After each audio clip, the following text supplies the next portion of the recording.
Black people are mentally, psychologically inferior beings to everyone else. I know there's claims of capture. Penuel. Penuel. Sounds like a mixtape. I believe they were created by the elite to control the masses so that the masses can behave.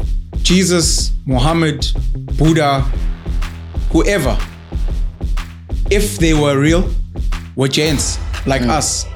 So the question is, why not me? Why can't I be a religious figure and why can't I dictate people's worldviews? At what point do you draw the line between it being a cult to a religion? How do you manage that? So one of the quotes I've heard is most people's love language is whatever they lacked the most growing up. The love languages conversation is a huge one because... What's your opinion on Tate and the way he's carried himself out and what he's done? Because for a lot of men... When toxic masculinity rocks up, all of a sudden, something about her just makes her submit. Those women that were chilling with the feminine guys are like, where's Tate? The Penwell show is captured. Let me officially actually announce this on your podcast. Thank you. Exclusive.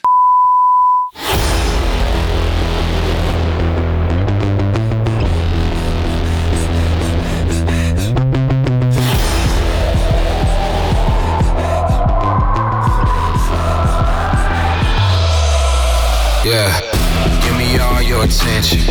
One time for the misfits. Through the doors open on the highway. I promise you don't want to miss this. It speaks to some of the things that I potentially get in trouble with, which is the reality that the masses of Black people in this country and on the continent and in the whole world are naturally inferior. Yeah. This becomes racist. Black people are mentally, psychologically inferior beings to everyone else. And I only say this because as a human species, they seem to be the one race that struggles to fucking wake the fuck up and sort out their problems. Yeah. And they've got numbers. Who's they? The blacks. Yeah. The blacks have numbers. Black people have numbers. You know? Look, everyone has numbers based on where you are. In Europe, the whites have numbers. In China, it's a leadership thing, definitely. Black people have the worst, weakest leaders. Yeah, we're rolling, actually. Yeah, we've been rolling. Sorry, that camera's on. Yeah, cool. Yeah. Anyways, yeah. Look, it's a complicated one, but it requires like brain work. But the enemy is the political class, the ANC.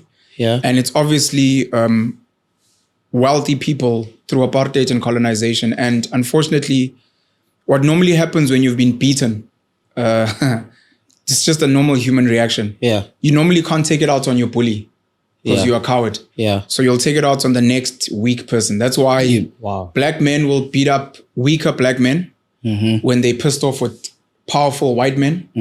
And the Black woman who is, take it out on their woman. And then the Black woman, because she can't beat up her man, will take it out on the kids. That's why when you look at the data, most children are killed by women in this country. Oh, yes, the babies too. Proximity, number one. I don't even know that. Yeah. It's proximity because men don't spend as much time with kids. But it's also, where does she take out her frustration?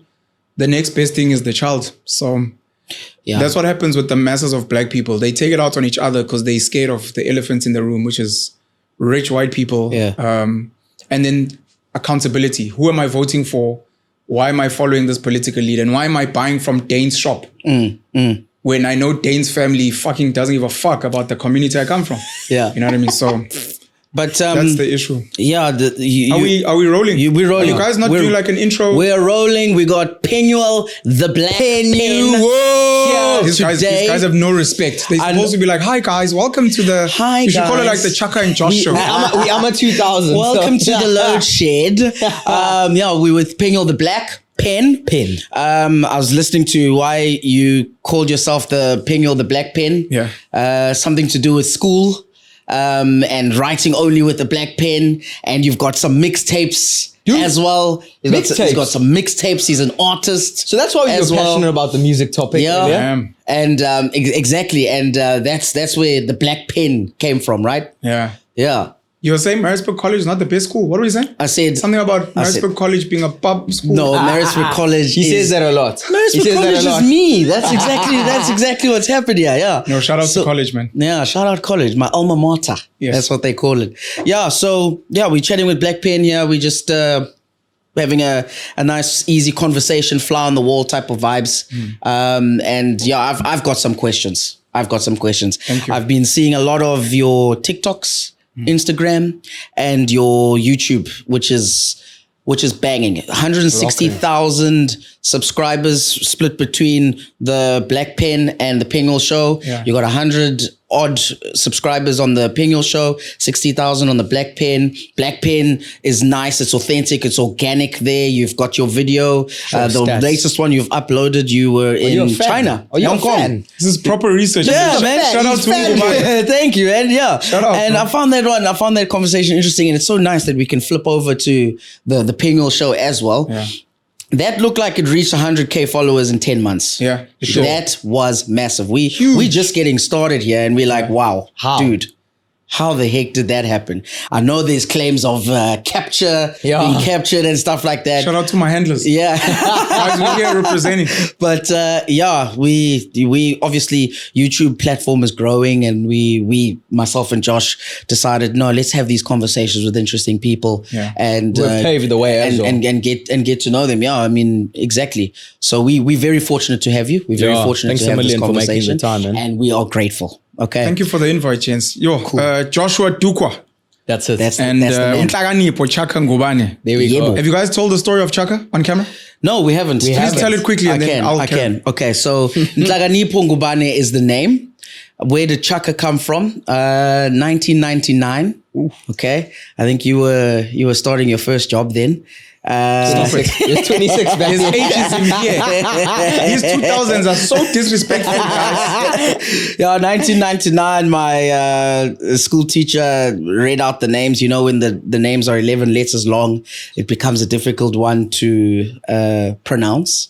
Is that what it is? It's the letters. They're saying- of course, it's the letters. It's a long one. It's a long one. Muhammad, Yeah. present. Stacy, So Chakanipo. yeah, so she just she went with whatever was easier. So it was in Nhlakanipho, then it became in Shakanipo, in Shlakanipo, and then in Shaka, and then it just became Chaka. At uni, they All call in you one year. Shaka. They All in call one you year. Shaka at uni. The No, lecturers. they call me Chalker. Chalker. Yeah, it's Chalker. But yeah, that's where it came from. What's it, 24 years now. But why didn't you say, like, my name is Nhlakanipho? Yes, why did you own it? Why I did you am own in it? grade 1, guys. I'm not a wokey at You're that not in time. grade 1 anymore? Yeah, at You that still time. own it now? Yeah, but I like it now. I don't mind it. I actually literally don't mind people calling me Chaka. Like, doesn't matter. It's his radio name. And It's I've a got slave name is what it is. That's a real slave I name. was never enslaved. I can't pronounce this. I'll call you Chaka. Okay, let's move on. No, so it's funny because they'll see my name on like a Teams meeting at work, and they'll be like, "All right, how the hell do we manage this?" And I just wait to hear what they're gonna say. what comes out. Ngubane, yeah, hello, nice with to the meet you. beard. I'll be like, guys, it's cool. You can call me Chaka. I don't need them butchering my name. Those who can call me Nhlakanipho, great respect, thank you. Yeah. Yeah. So I'm not precious about my name to that extent. No. Okay. Yeah. When I saw your name, I initially thought, for people that don't know, black people never had surnames. Yeah. We didn't have surnames. We had what we call clan names now, but it was basically a denotation of who your father was. Yes. Not like Iceland, where you're like Derek's son, and we didn't have surnames. Okay. Misuzulu kazwelithini, uzwelithini ka whoever, Shaka senza ngakhona, senza ngakhona kajama. When colonizers came here, they wanted to obviously organize and manage black people, and they created this home affairs system to track, and that's where the surnames came from. The line is long. And a lot of the surnames were misspelled. There's a gentleman in Joburg whose surname is Liu, and his real surname is Dao, which is a lion. And according to his story, when one of his forefathers went to Home Affairs and they were like, my surname is Udao, and the white person was like, what's that? It's like, no, they were speaking Afrikaans. Yeah. This is a Liu. So then they just decided to write Liu. So normally you'll find with Holy smokes. indigenous names, because of the alphabet and having to write it down, a lot of people misspell Dlamini, Shabalala, Khadebe. So I thought this was like a bad those. effort of Ushaga. No. My son's name is Ushaga. Oh, really? And maybe another quick story. So Ushaga, colloquially to Zulu people, is a shock. Okay. But Ushaga, the king of the Zulus, was not named after a shock. He was actually named after a phantom pregnancy, Ishaga. Because his mom wasn't meant to be pregnant. She wasn't married. Her and Sensanga Kona decided to roll around in the hay. I think time. with Ushaga Ilembe, that story is coming out again. Yeah. So she was pregnant, but it was like, you can't be pregnant. So this must be a phantom pregnancy. Yeah. So it became Ishaga. Not Ushaga, the shark. Oh, the great leader of the Zulus was a shark. No. It was actually a phantom pregnancy. I thought the spelling was like a horrible, only to find out that it's racism. Actually, no. And white people not wanting to learn our names. He's the actual captured one there, not you. And you're saying you looking captured. Well, let's talk about Here's the Pingwell. The Sure. actual name Pingwell. Where does that come from for you? Trying to deflect so you guys can do most of the talking. Before I speak, Pen, have you told the Dukwa story on camera? Your Dukwa story. I don't know. And why you look like a Cape Malay from Bishops? So I'm very mixed race, as I told you. Awesome mixed rice. Very mixed race. So, I've always, this whole thing of ticking the other boxes become a thing now. Yeah. But back when I was in school, it was my thing because they were like on the school quota system thing. When you're at school and you just start, they do they're like, stats and okay, we need to see something and we don't want to infringe. But what are you? Yeah. Then I'm like, other. They're like, do you want to explain? I was like, no, other. Because I could never say, like, even when you met me, you're like, what is this guy? And people always ask, well, what are you? Because are you Indian? Are you colored? What's going on? So my dad's surname, the funny thing is, nobody actually knows. It doesn't go far back, if you get what I'm saying. Yeah. It's literally only my relatives here in South Africa that I know that have that surname. Okay. Dukwa. And lots of people are like, yo, is it Xhosa? What's going on there? Like, what is it? And to be honest, I don't know. Some people say, is it French? Is it Dukwa? I'm like, no, it's not. You know what I mean? Dukwa. So I'm just very mixed, and that's my surname, I guess. I think maybe that was obviously a butcher when people came to cut sugarcane. Yeah. The Indians came down to cut sugarcane, and there was the name. Shout out to the Indians, man, because Shout the out. Zulus didn't want to do it. Yeah, so they're like, bring the Well, Indians. not that the Indians came on by choice, but shout out to them. They were also tricked, eh? Like, well, they were told, come through, there's a better life out here, and you can check it out. And then they actually settled here in Durbs, eh? Yeah. Sugarcane plantations, and then lots of them were given names and the descriptions. I have a mate, actually, I'm not just changing the topic.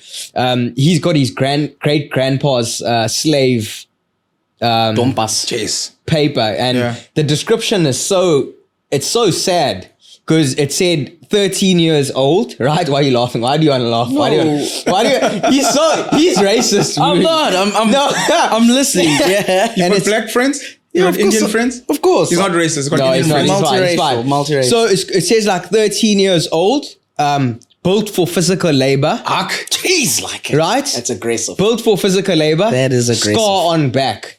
Yeah. That was his fucking paper. Scar on back. I've actually got thoughts about that type of stuff, but it's inappropriate when I share those thoughts. No, it's fine. You can. No, please carry on. That's And the story? that's just one of them. So I don't know if it happened there where they just were like, okay, he looks like a duck or something, and they were like, Dukwa. They were or- also just guessing people's ages back. They were back in those That's days the thing. as well. Because there's some people that I know that are older than they should be. You know what I mean? Yeah. Well, I mean, they Soccer players are what? Older than they should be. there's some Trying to people. figure out. that's happening a lot. But it actually, if you think about it, with this whole soccer player thing, lots of oaks come from like local villages where they don't have like a home affairs. Yeah. And then by the time they register, it's like 6 years later, 5 years 100%. later. So it's not actually the player's fault, in my opinion. Especially if you're from Africa, where these things happen, where you're born on the farmland Sure. or whatever. And You by only the go to time- school when you're 11. There we go. You're doing grade 1. They're like, look, a grade 1 should be 6 years old. We'll say you're 6. There we go, done. Yeah. Straight So up. that's the sort of thing that happened. And I think a lot of our history has been lost. Yeah. You know, where not many of us have the access to trace back, if you get what I'm saying. Very tragic. Because a lot of us don't know, I don't know where I'm originally, as I've said, you've asked me that, I don't know where it comes from. And that's not only mine, I'm sure it's a lot of people's thoughts as well. Got a Lots of similar people, story as well. Yeah. lots of people don't know where their surname originated from because it's obviously been lost on the ships. What's sadder than not knowing our history is the fact that we're not documenting our present. Yo. Yeah. We have the ability to at least 3 generations draft a family tree, Yeah. Put some basic family history. My grandfather Ungubane used to drive a bus. Yeah. My mom acted in Ushaga back in the, and you put that together so that 3 generations from now, and you put it online on a cloud, pictures, etc. So that 3-4 generations from now, people are like, who's Chaka now? Was your grandfather the king of the Zulus? Like, oh no, he was actually in Hlaganipo. Let's tell you the story. And he didn't have a because it's six-pack. documented. And he didn't.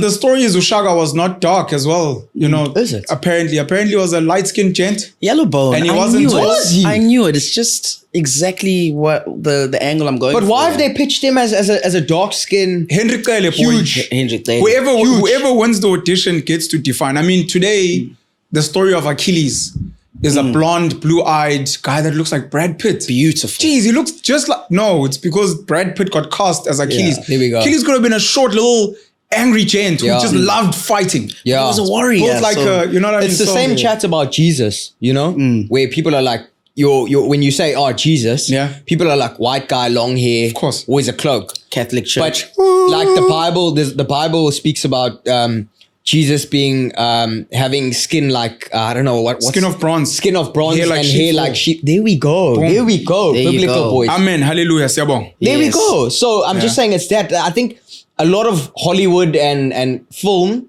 have depicted people in ways that benefit them. Yeah. And a lot of the world's done that as well. Where you like to be XYZ, I've got to look XYZ. The person who tells the best story gets to own truth. Yeah. And Hendrik Taylor is the most convincing Shaga that we know. Yeah. And because of that, anything other than that is like, nah, fake news. You're not it. You're not him. You must look like Hendrik Taylor. So Shaka colored. And he was a footballer. No, I don't know if he was colored.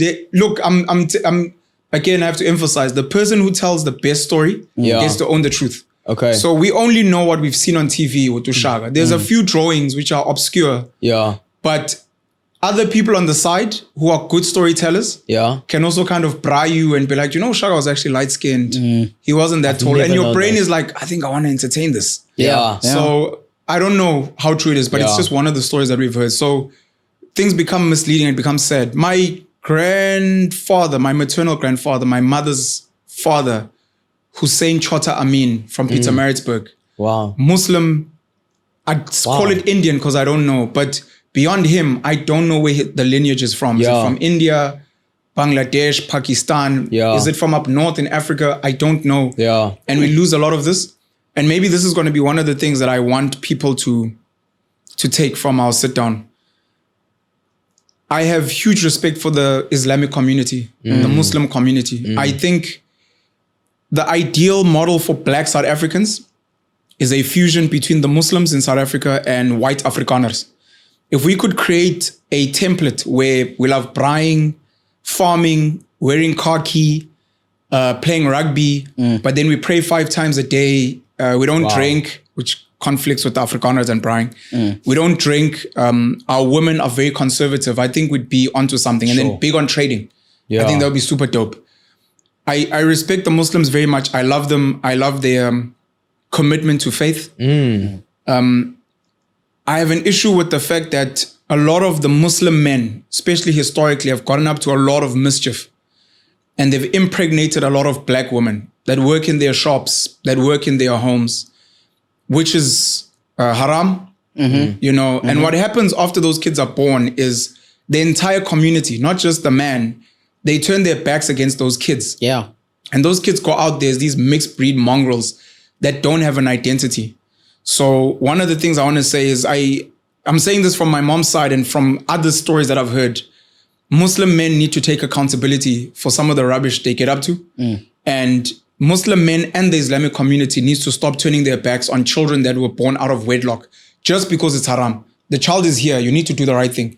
Whether you're bringing the child into mosque and teaching them Islam and making them read the Quran, or at least let the father take accountability and be like, this is my child.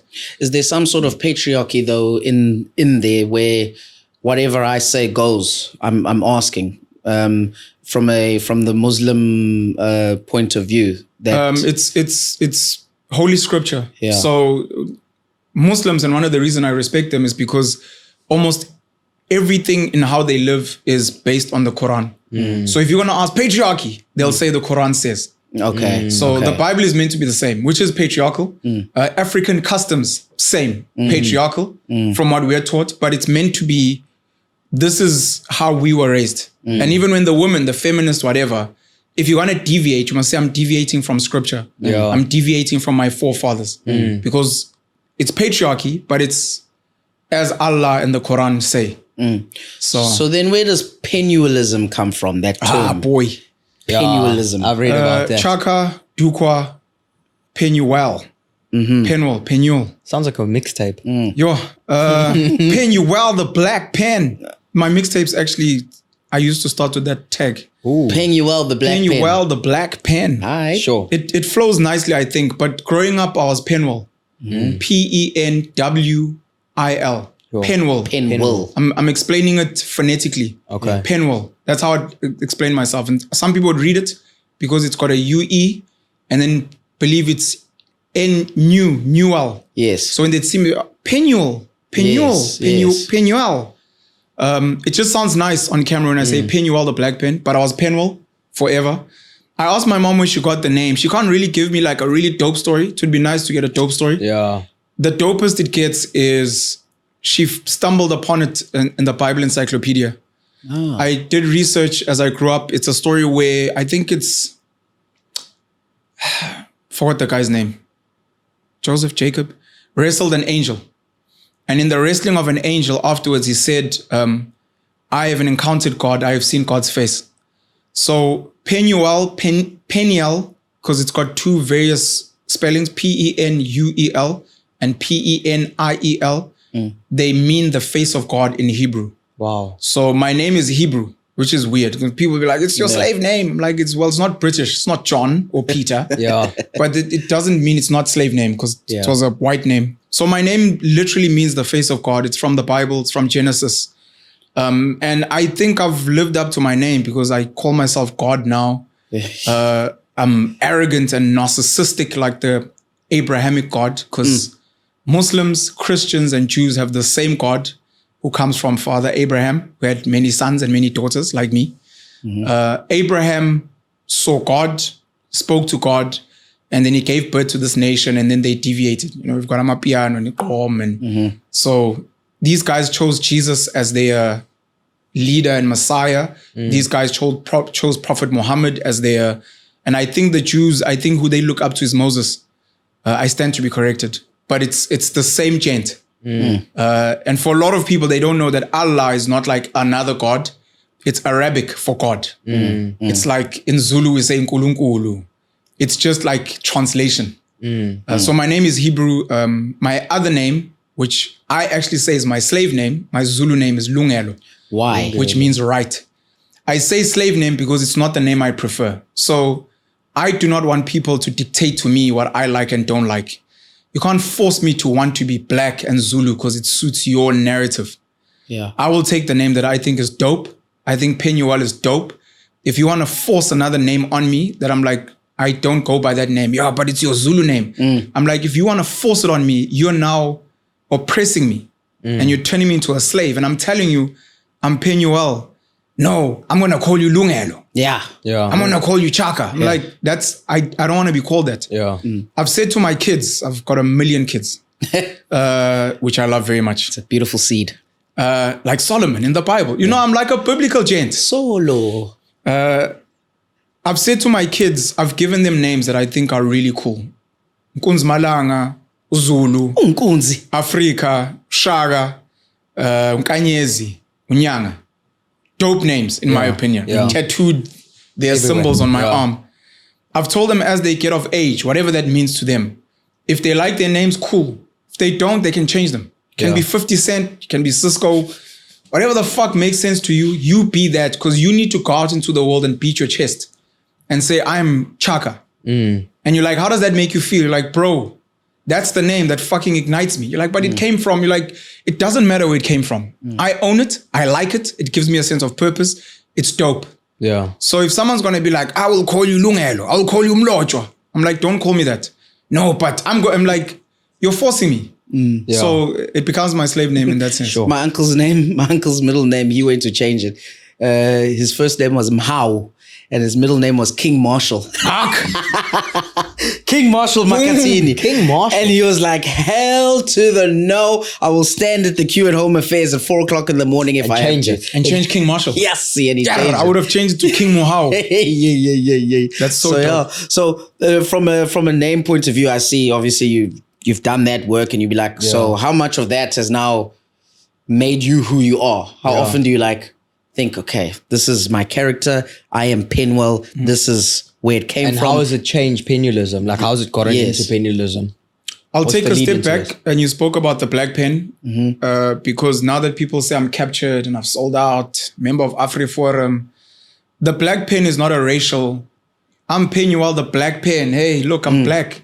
It's because I used to write lyrics for hip hop. I've got 2 mixtapes, Uktandilanga mixtape and the Bits and Pieces of Inkunzi mixtape, which Where were can we inspired listen to that? Where can by we 2 listen of to my Is it on SoundCloud? books. Or like Apple What's Music? SoundCloud going? It is on SoundCloud. It is on There you go, SoundCloud. the It is on orange, SoundCloud. orange cloud there. The orange cloud. That's Right. SoundCloud. Okay, we'll Yeah. listen up. Spotify. Yeah. Writing lyrics, I draw. I think I'm decent at drawing. I did art in school, but I also worked on it after. I draw in black pen. I write books in black ink, but that's where the black pen came from. It wasn't because, look, it's a play on words, of course. It's a pun. Because I am black. Because my name is Penuel. So Penuel, the black pen. But the emphasis is not on I am black as a race. Yeah. So when people knock me, they're like, oh, Penuel, the white pen. It's a pen, guys. It's a pen. Yeah. So yeah, that's where the black pen comes from. I believe the first step towards true wealth is self-awareness. Of course. And by true wealth, I'm not talking money. Money is just one aspect. Your health. I said this when I was with Mac G and Saul on Podcast and Chill. Your body is the only real asset you will ever own. So you have it from birth till you die. And it's the one thing you can't really replace. You can get prosthetics, you can get false teeth, you can get surgery, but your body is the only asset you ever have. It's a computer, it's a weapon, it's your transport, it's your shelter. You can have a million cars, you can have all the money in the world, but your body is all you really have. So your physical health is one of the important aspects of wealth. So take care of your physical. Your mental, of course, especially today with social media and rubbish Twitter and those things. Be careful of what you consume, the books you read, the things you watch, etc., the people you hang around. So take care of your mental health, your network, the people you're around. Yeah. Part of self-awareness, I think Marcus Garvey speaks about knowing your roots. A tree without roots is whatever. Know where you come from as far back as you can, because it really gives you a sense of purpose and identity. One of the main themes of Black Panther, Wakanda, is Ungubani. And to many people, it's who are you? I'm Josh. What do you mean, bro? It's like, no, Who are Ungubani. you? Yeah. And if you can say it like Russell Crowe in Gladiator, Maximus Aurelius, Yes. I think, Desmorilius or something. where he explains, father, son of whoever, husband to a son of Peleus. What that does to you and your confidence, Penuel Lungelo Mlocho, the son of Uzwelakhe Phineas Mlocho, ophume Mpophomeni Hawik, the son of Utansile Alina Amin, ophume Kuvuyeni, born eMatadeni eNewcastle, bred at some point at Grahamstown Roads. When you say that, you have a sense of purpose. And from there, I can move in any direction I want because I know who I am. Am I short? Am I tall? Am I fast? Am I slow? Do I come from a family of goldsmiths? Are we fast at home? Are we academic? Are we traders? Maybe if you're Indian, I come from a bloodline of, we've always been in business. That's why business comes easily, because I have a sense of self. And wherever I fall short, I'm like, okay, this is not for me. I'm not going to play basketball because I'm going to have to work 10 times harder because I'm not tall. And that allows me to move towards true wealth. I know what I must eat because I know where I come from. I know what I must consume. I know the type of people I must be around. I know the type of climate and environment where I thrive, whether it's winter, summer. So the first step towards true wealth is self-awareness, knowing who you are. So researching my name, my family was that for me, to a point where now that I know myself, I also had to choose which name I want. I like Penwell. It's unique. It's different. There aren't a lot of people with that name. It's nice and balanced, 6 letters, etc. 2 syllables. 2 syllables. There's 2, well, it can be 3. There's a nice NU in the middle, which also, I'm a Pisces, which is the 2 fish. I don't believe in star signs, but the 2 fish in different directions. So the N and the U is almost like an ambigram. You can flip it over. There's 2 E's that balance on either side. Yes, you've really thought about this, bro. You have really You know looked at yourself. Look, you know. it's part of the art, right? Yes. So I think it's such a beautiful, unique, how do you say it? How do you spell it? Name. Thanks, Mom. Shout out to Old Lady, man. Yeah. I also used to joke about the PE and EL, the Port Elizabeth and East London in my name. Look at you. And anyways, that's hip hop. Yes. I had to choose a name, and in the finding of myself, I also went through the spiritual journey. I read the entire Bible. I researched the Islamic faith, Judaism, Buddhism, which is a pretty dope belief system, Rastafarianism, which is really amazing. And I realized I cannot believe in these things because I believe they are fictional. I believe they were created by the elite to control the masses so that the masses can behave. Religion is a really good model. It's a really good tool. I mean, the Bible is like the Constitution. It's like the law. It's just so that we have some type of order. I was going to ask, although you've done the research, you don't think it's wrong, or do you? Generally, it is not. Generally, it is the right thing to do. But in that, one of the things I had to ask myself is, why not me?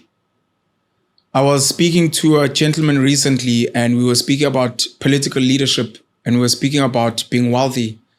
A Russian boy, actually, from Johannesburg. And we were speaking about business, and I was speaking about some of the biggest businesses in the world, which have really horrible histories. Glencore, Trafigura, Vitol. These are commodity trading houses, and they go into countries, and some of them fund instability. Because if you're the president and I want the mines and you won't give them to me, I'll get them from the guy who overthrows you. And I'll be like, I'll fund your rebels so that when you get into power, you know, when you study capitalism and the history, that's generally how it works. And I told this guy, you realize in the businesses you want to play in, let's say you want to go into tenders where guys also kill each other. You want to go into the taxi industry. Like, you might get hurt. And he's like, I know. And I'm like, why? He's like, a lot of these guys that became wealthy and successful were boys just like me. Sure. So why not me? And Jesus, Muhammad, Buddha, whoever, if they were real, were giants like us. So the question is, why not me? Why can't I be a religious figure, and why can't I dictate people's worldviews and dictate right and wrong, and how people should move and live, etc. And that's how Penalism was born 5 years ago. And it's an experiment for me, and I'm enjoying it, because in a world where I could become a billionaire, a president, a king, an author, a hip hop icon, there's a few places that haven't been explored, and I think spirituality and religion is one of them. Sure. Isaiah Shembe gave it a bash. Today we've got the Shembe Church, which is pretty big. Sonto Lama Nazareta, the Lekhanyanians took over the ZCC Church. Ron Hubbard with Scientology. So I'm like, this looks dope. I have the ability to influence people's core reality and define what is halal, what is haram. And I'm So like, those terms in your religion, haram, halal. No, not. But at what point do you now? Because that's not easy. Yeah. It's not easy at all. There's a guy called JC, Jesus Christ, who got cancelled in real life, nailed on a cross, boy, for saying things that people didn't like. See, now you get blocked on social media. The guy got killed. Jeez, like, so yes, it's not easy. So it's not easy. And at what point do you draw the line between it being a cult to a religion? How do you manage that? There's a great episode explained on Netflix. Yes. If you guys have ever seen it. If you haven't, please go check it out. They've got all these episodes, rich people, gender pay gap. There's one on economics. Economics. One of the episodes is on cults, where they speak about different cult leaders. The most famous being Jim Morrison, I think, where people died in America. They ingested poison and they all died. They speak about Wild Wild Country is a documentary on Netflix. Osho, I think is his name. Other cult figures, etc. One of the takeouts from that documentary is this one person being interviewed saying cult plus time equals religion. Okay. So to answer your question, how do you differentiate? It's time, it's the number of people, and I guess generally it's how much bad have you done. So Jesus in his time, when he found 12 homies, D12 was 12 homies, right? Eminem, D12. Yes, D12. So you find 12 homies, they call themselves disciples. You guys go out and you smoke weed and you're chilling and you create podcasts and people start loving your podcast and becoming chillers. And over time you start doing dope work, create a chillers market. You go out and you feed some people. And then some people who document, whether it's News 24 or authors, they start writing books. The book of Chaka, the book of Josh, the book of Tebo. And someone comes and puts it together and they call it a holy scripture. And 1,000, 2,000 years later, you've got the book of Pen. And it's like, no, man, this guy doesn't sound like he was real. It's like, bro, he was real. Yeah. Cult plus time. Sure. Christianity and Islam, weirdly enough, when people speak about cults, have actually caused the most destruction because they have killed millions of people in the name of what they feel is right and correct.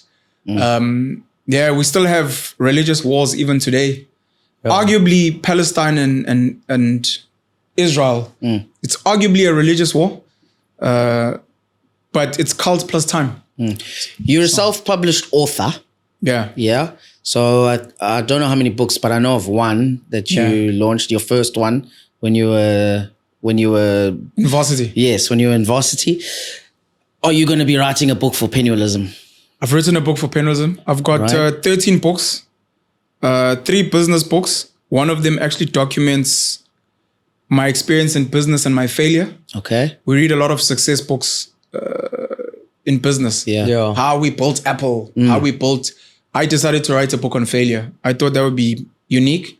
And when I become successful, at least there'll be some track record. 2 other business books, Fuck Fear and Passive Income. Okay. I've got a book on parenting. I wrote another one, but I decided to not release it. Well, I'm not going to release it yet because I was just trying to figure out if I should protect my kids and their mothers or not. Because some of the things I share there are sensitive and I would need their consent. Yeah. I'm not like a rubbish who's going to say rubbish about them. Yeah. So I'm still kind of not sure, but it's meant to document my journey as a father, as a black father in South Africa, as a father with lots of kids with different moms, which becomes a unique story. So I'm still not sure. I've got, I think, 3 books which are ad hoc. So it's every chapter is like just my thoughts on various things.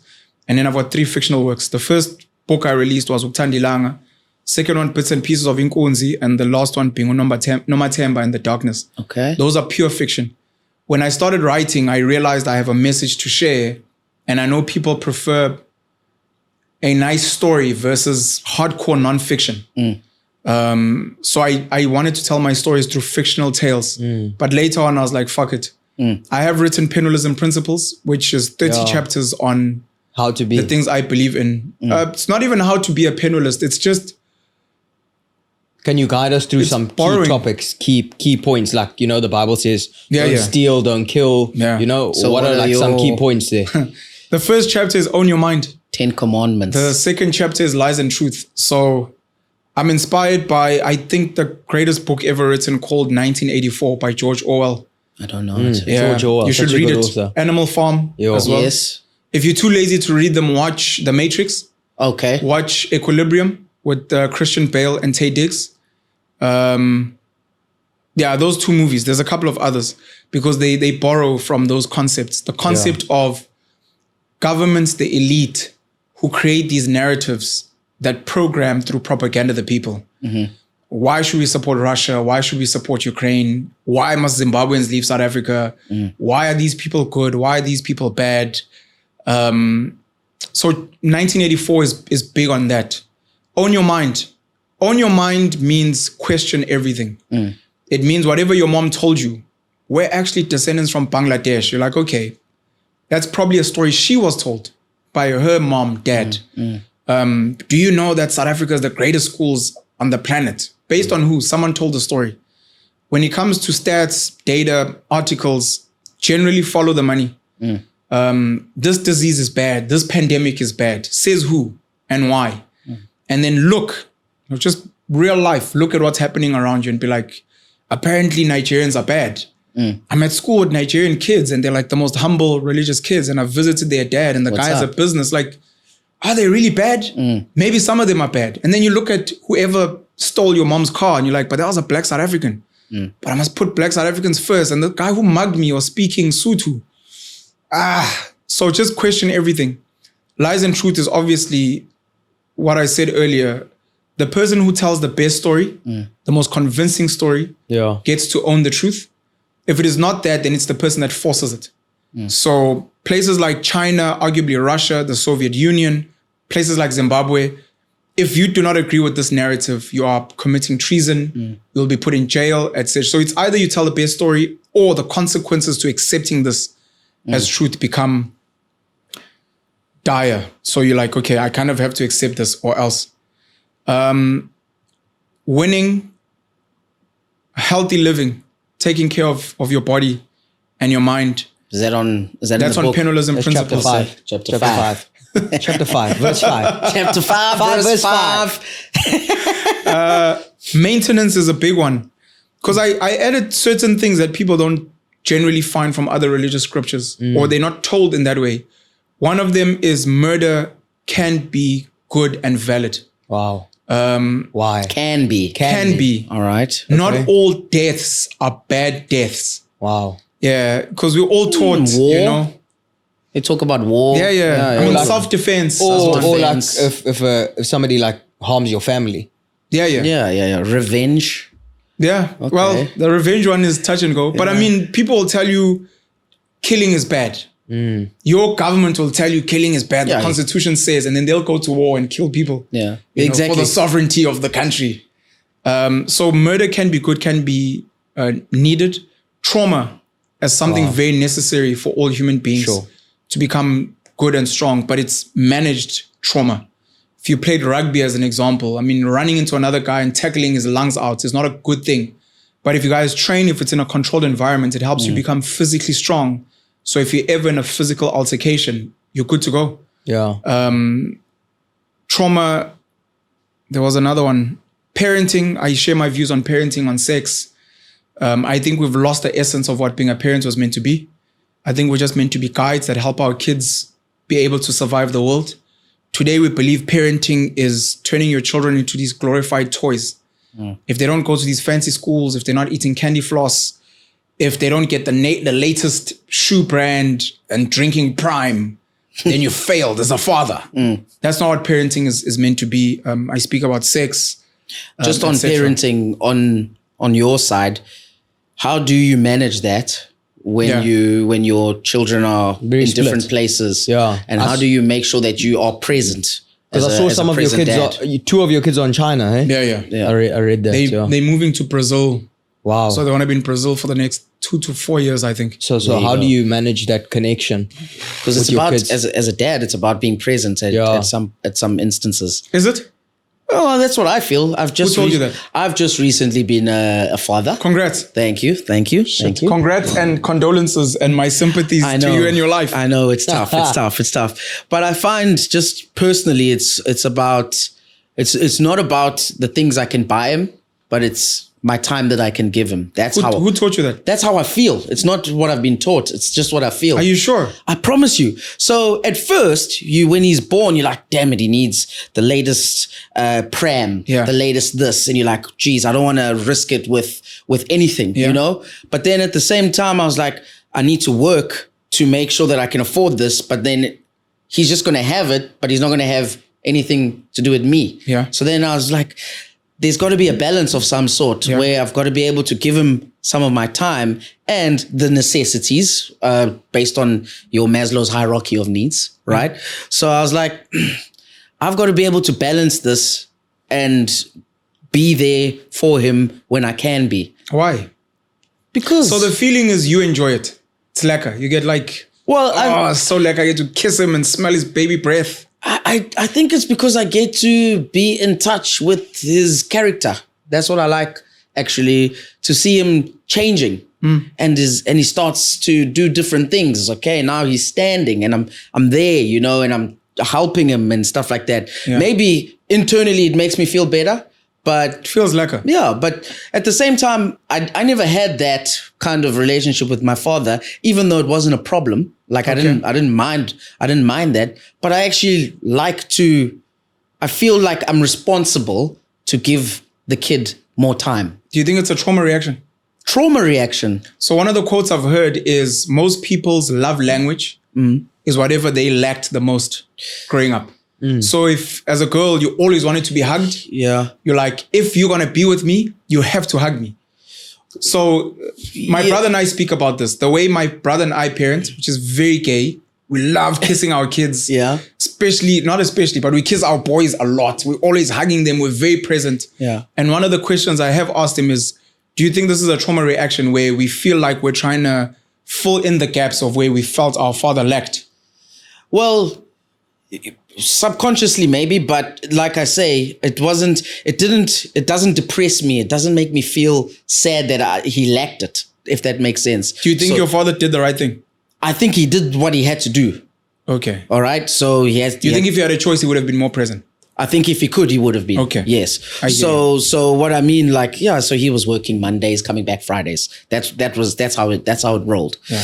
But what I feel when you talk love languages as well is what I find with love languages is that it's not necessarily what I'm lacking, but it's more what I want.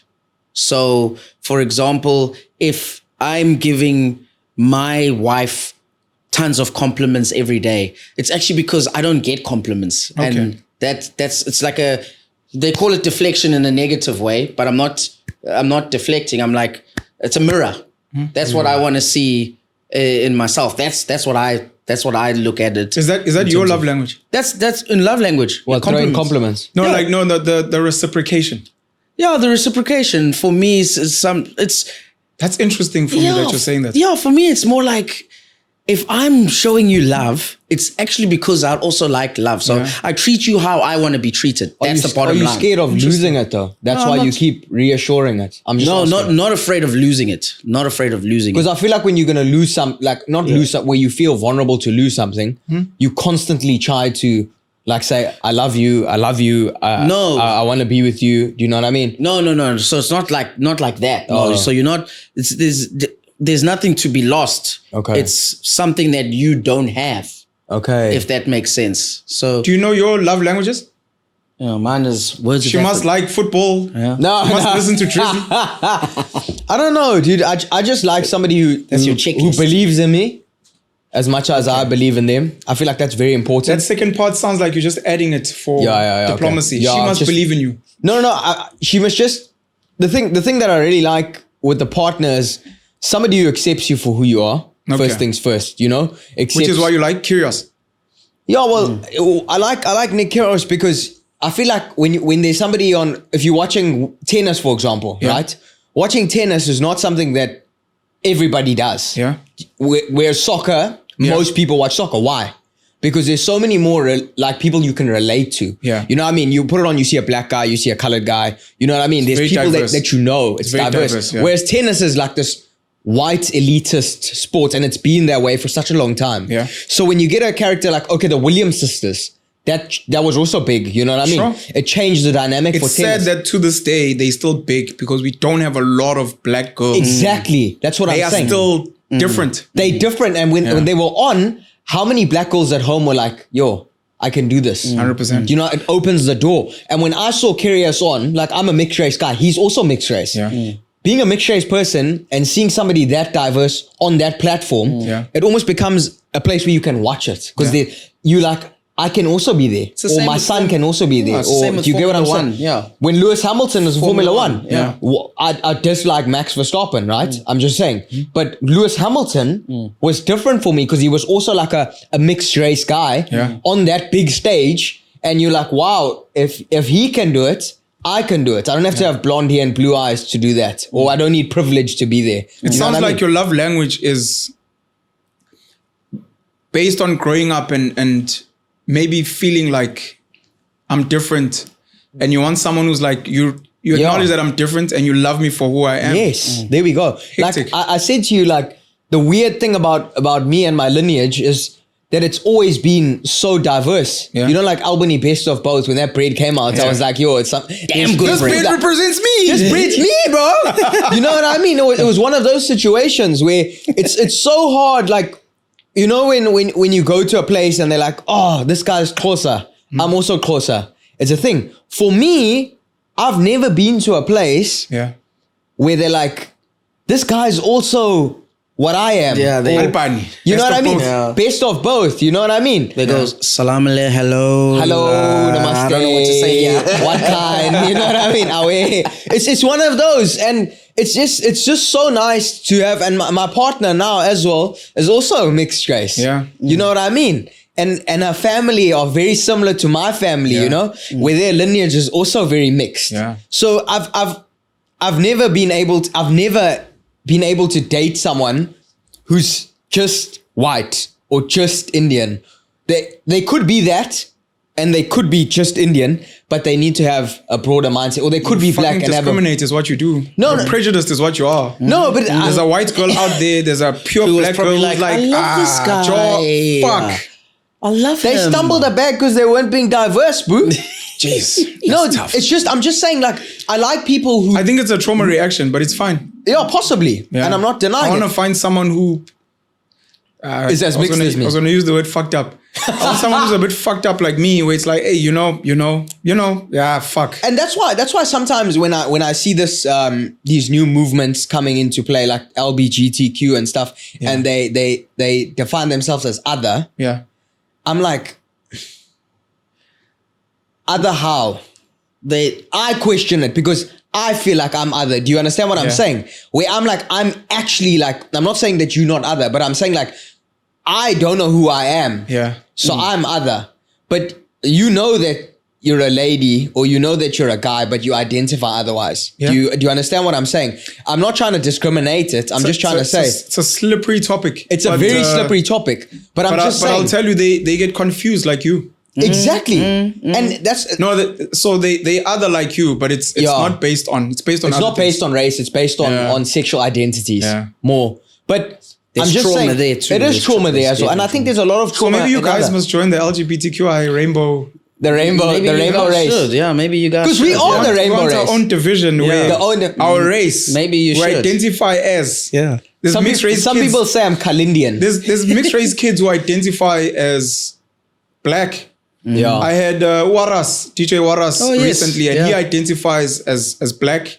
I think, I'm not sure about Gaten McKenzie, but you've got these colored guys, and when they say this thing, we must kill colored, we want to be black, colored is a racist term. There are other colored people like, hey, me bro, We want. I'm fucking colored. Don't fucking tell me. I love being colored. Yeah. I'm a braino. Yeah. So Yeah. it gets confused. Oh, sorry. No, I'm with you though. I'm No, but aligned. I hear you. So your love language is someone who believes in you, yeah. someone who wants you to be your authentic self. Yeah. And hopefully Somebody who someone loves who also authenticity. understands it from their own experience. Exactly. That's dope. That's my love language, bro. And also I like your I like question on parenting. Yeah, so back to you. I was just about to say, how do you? I'm not deviating or deflecting. Yeah. The love languages conversation is a huge one because when you do the psychology of it, there are so many layers to unpack. Yeah. So I was being sneaky with the questions I asked, and I apologize. But you find a lot of men today are being conditioned and trained on how to be fathers. There's like a template. Yeah. This is where like religion and those beliefs are, where you believe that this is right and this is wrong. There was a time in the past where the idea of a man being around a 1-year-old, every other guy would laugh at you. Like, what the hell are you doing? Are you retarded? This is woman stuff. It's like we Yeah. find you in the kitchen busy frying eggs. Yeah. Say, Baba, when's Andla? Hey, Yeah. no, we have to go and kill the cow outside. Why are you here? Nabo mama. Yeah. So I was sneaky with the questions because I wanted to hear the rationale of why he wants to be present, because for a lot of people, they struggle with answering. Yeah. And you realize it's because they've been trained. I like the idea of feel, because that's you. That's like, when I'm holding my kid, bro, like, fuck, this is dope. Feels good. And I love that he brought in the father aspect, because for a lot of us, specifically Black O's, when we went or when we were taken to these Model C schools, almost everything about being Black has been demonized. Akon has gone on a platform to say it. Andrew Tate has gone on a platform to say it. They have said a father should not be around all the time. Now that's their truth and reality and arguably toxic masculinity. They're like, what the fuck am I doing changing nappies? Then you've got these other guys who some people call feminized men who are like, bro, I can't wait to change my daughter's diaper. I want to be up at night, like, and I've gone through the transition where I used to be, I joke about it now, a gay dad, kissing, making formula, etc. where as I get older and with my experience, I'm becoming more toxically masculine according to society. I'm the guy who doesn't want to change nappies. Yeah. I'm the guy who's like, no, if the child is crying, go to your mom. Yeah. You come to me when someone has beat you up at school and I'll show you how to fucking go for their throats and choke the fuck out of them. I'm going to be more animal. It's my own personal choice. And I'm not saying which is right and which is wrong. Part of having children, a lot of children, 6, which is not really a lot. I wish I could have more. I'm battling with one. Even if I lived with all of them, one of the questions a psychologist would be like, how do you spend time with all of them separately? They're different ages, they have different needs. Now it's even more complicated because it's different moms, just different genetics, different energy. And now it's worse because it's different locations. One of the things I've said to people is I never planned for my kids to be all over. All my kids were conceived in Joburg when the mothers were living in Joburg. So I tried to mitigate risk that my kids were always going to be in proximity. The plan wasn't for them to be in China, Brazil, Durban, Newcastle. It's life. And I would never withhold a woman from living her dream. She wants to move to Spain. Fuck. It's your dream. Go for it. Let's decide if the kids should stay with me or move with you to Spain. It's a decision. I'm not going to be like, I'm the man of the house. Therefore, you cannot leave and the children. Yeah. So we are where we are now. Again, you mitigate. It's life. You mitigate. Make it happen. Video call, to answer your question, video call is one of them, which fucking sucks balls. I hate speaking to my kids on video, but it's the best we can do. Try and spend time with them as much as possible. So we're in Durban today. I went to visit my kids in Pinetown, spend as much time as I can with them. I was in China last week, visiting my 2 kids there who I haven't seen for 4 years, mostly because of COVID. It's a fucked up situation. Quoting Advocate Defo. It's a fucked up situation. It's not ideal for me, but it's the best I can do for now. Yeah. I would love to be a present father. I've had discussions with the mothers of my kids with homeschooling as a concept, because by default, if you can afford it, because it's a privilege, by the way. Most people have to go work. That's why we outsource schooling. You are meant to teach your kids. The reason you send them to school is, number 1, because you have to go to work. Number 2, maybe you're not qualified. The teacher maybe knows more than you. Number 3, because there are more kids out there, diverse. In your home, it's just you and your fucking annoying sister and brother. The homeschooling for me was meant to be so I can spend more time with my kids, because I believe in Mufasa and Simba. Okay. Animalism is one of my principles in the penalism principles. Okay. Whenever I'm confused with society, LGBTQI, xenophobia, tribalism, racism, whenever I'm confused, I look at nature and animals. What would an animal do? We can't afford clothes. The kids can't afford fancy Nachi, Earthchild, Woolies, pre-packed. And I'm like, okay, let me go back to animal. What is the purpose of this food thing? So that the child has nutrition and they good. Can we get that from porridge, from mash? It's fine. The basic. Now, I can't get it at Pick n Pay, Woolies. Can I grow this fucking shit myself? Yes. And we eat. How do chimpanzees deal with a child with diarrhea? How do chimpanzees deal with a child who's got a blocked nose at night? So I go back to animal. So I wanted to Mufasa my kids. It's the reason I had children. I didn't have children because, it's so dope to see a copy of me over there. I wanted to be like, I'm going to bring this thing into earth and I'm going to sculpt it with my hands so that it can be as strong and powerful and smart as possible. That's why being away from my kids hurts me. It's not ideal, but we have to live with reality. The The mom wants to move to Cape Town. She's been living with the kids. That's going to be reality. She feels what's best for herself. We'll work around it. Sure. But as I grow older, maybe as a trauma reaction, because I'm not living with my children. I used to live with 2 of them, the ones that are in China. I'm not living with any of my kids now. Maybe the trauma reaction is, since I'm not living with my kids, what type of psychological state and father should I be now moving forward? And maybe that's where the toxic masculinity comes in, that maybe I don't need to be around my kids that much. Let me make a lot of online content where my kids at any given point, if they don't fucking know, they can be like, let me hear what this fucking asshole has to say about this, that, whenever I'm confused. There are many married women who live with their children's fathers, their husbands, in the home, and the guy is not there. Sure. Yeah. His body's there. Physically He's only. busy with fucking tennis or football. He's with his mates getting drunk, but he's there.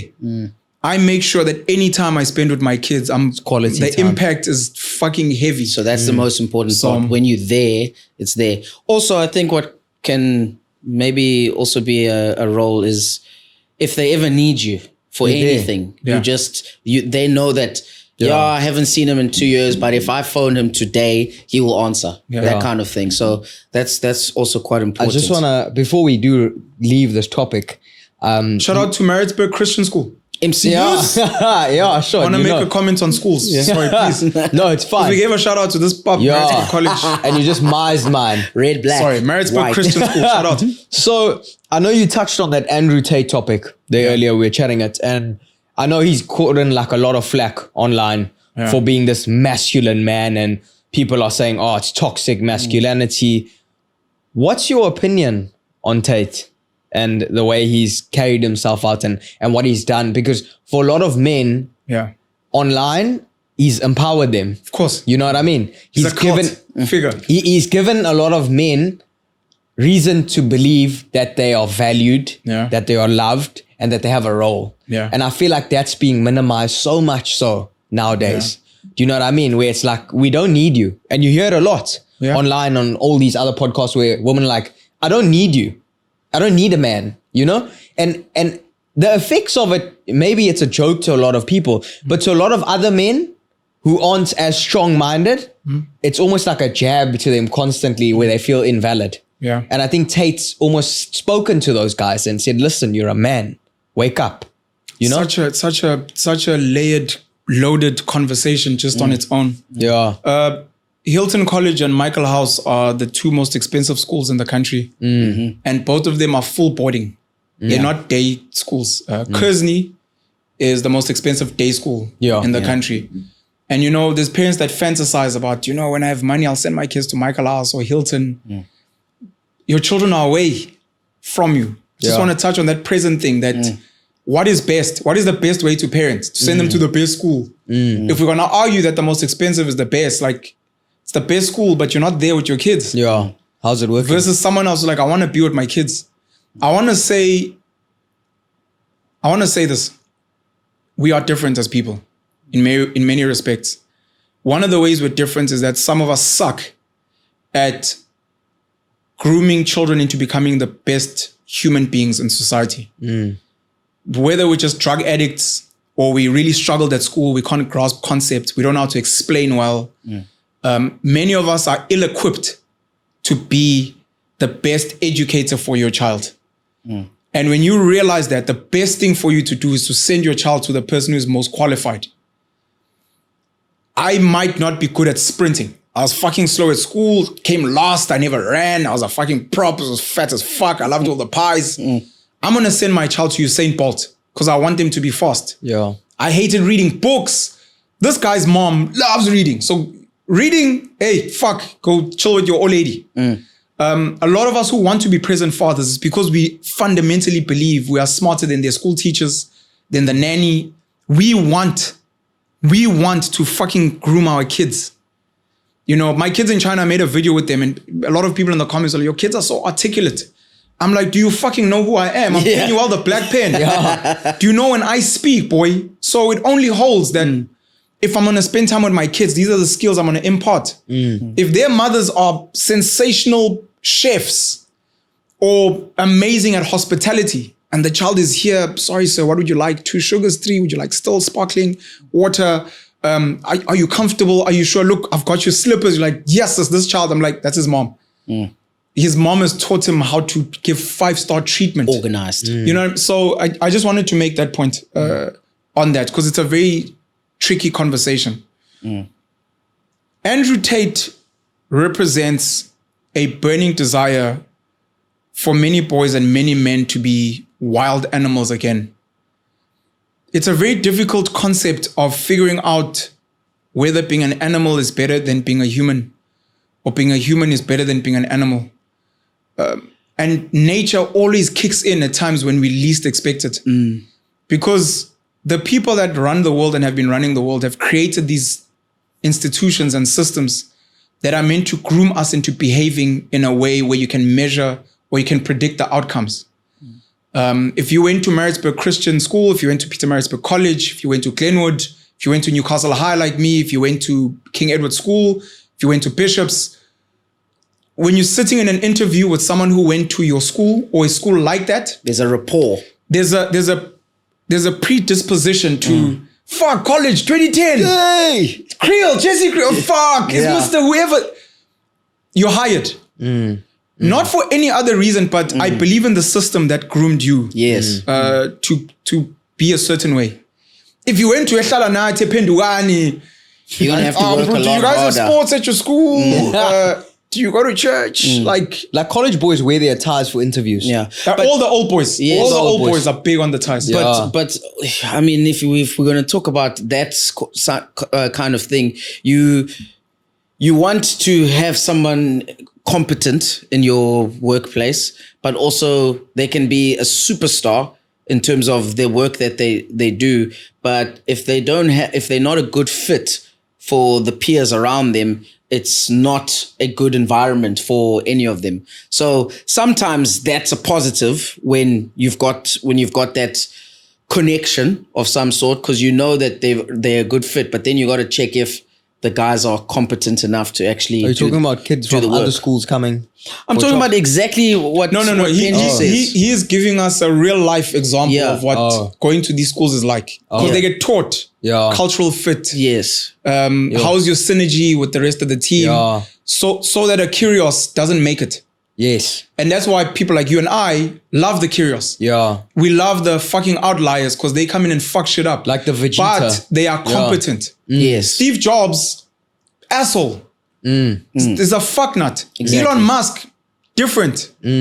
But they competent, and one of the sad things is they had to be superstars or else no one would have seen them. Yeah. That's where some of us get sad because it's the first black president in America, Barack Obama. Barack Obese.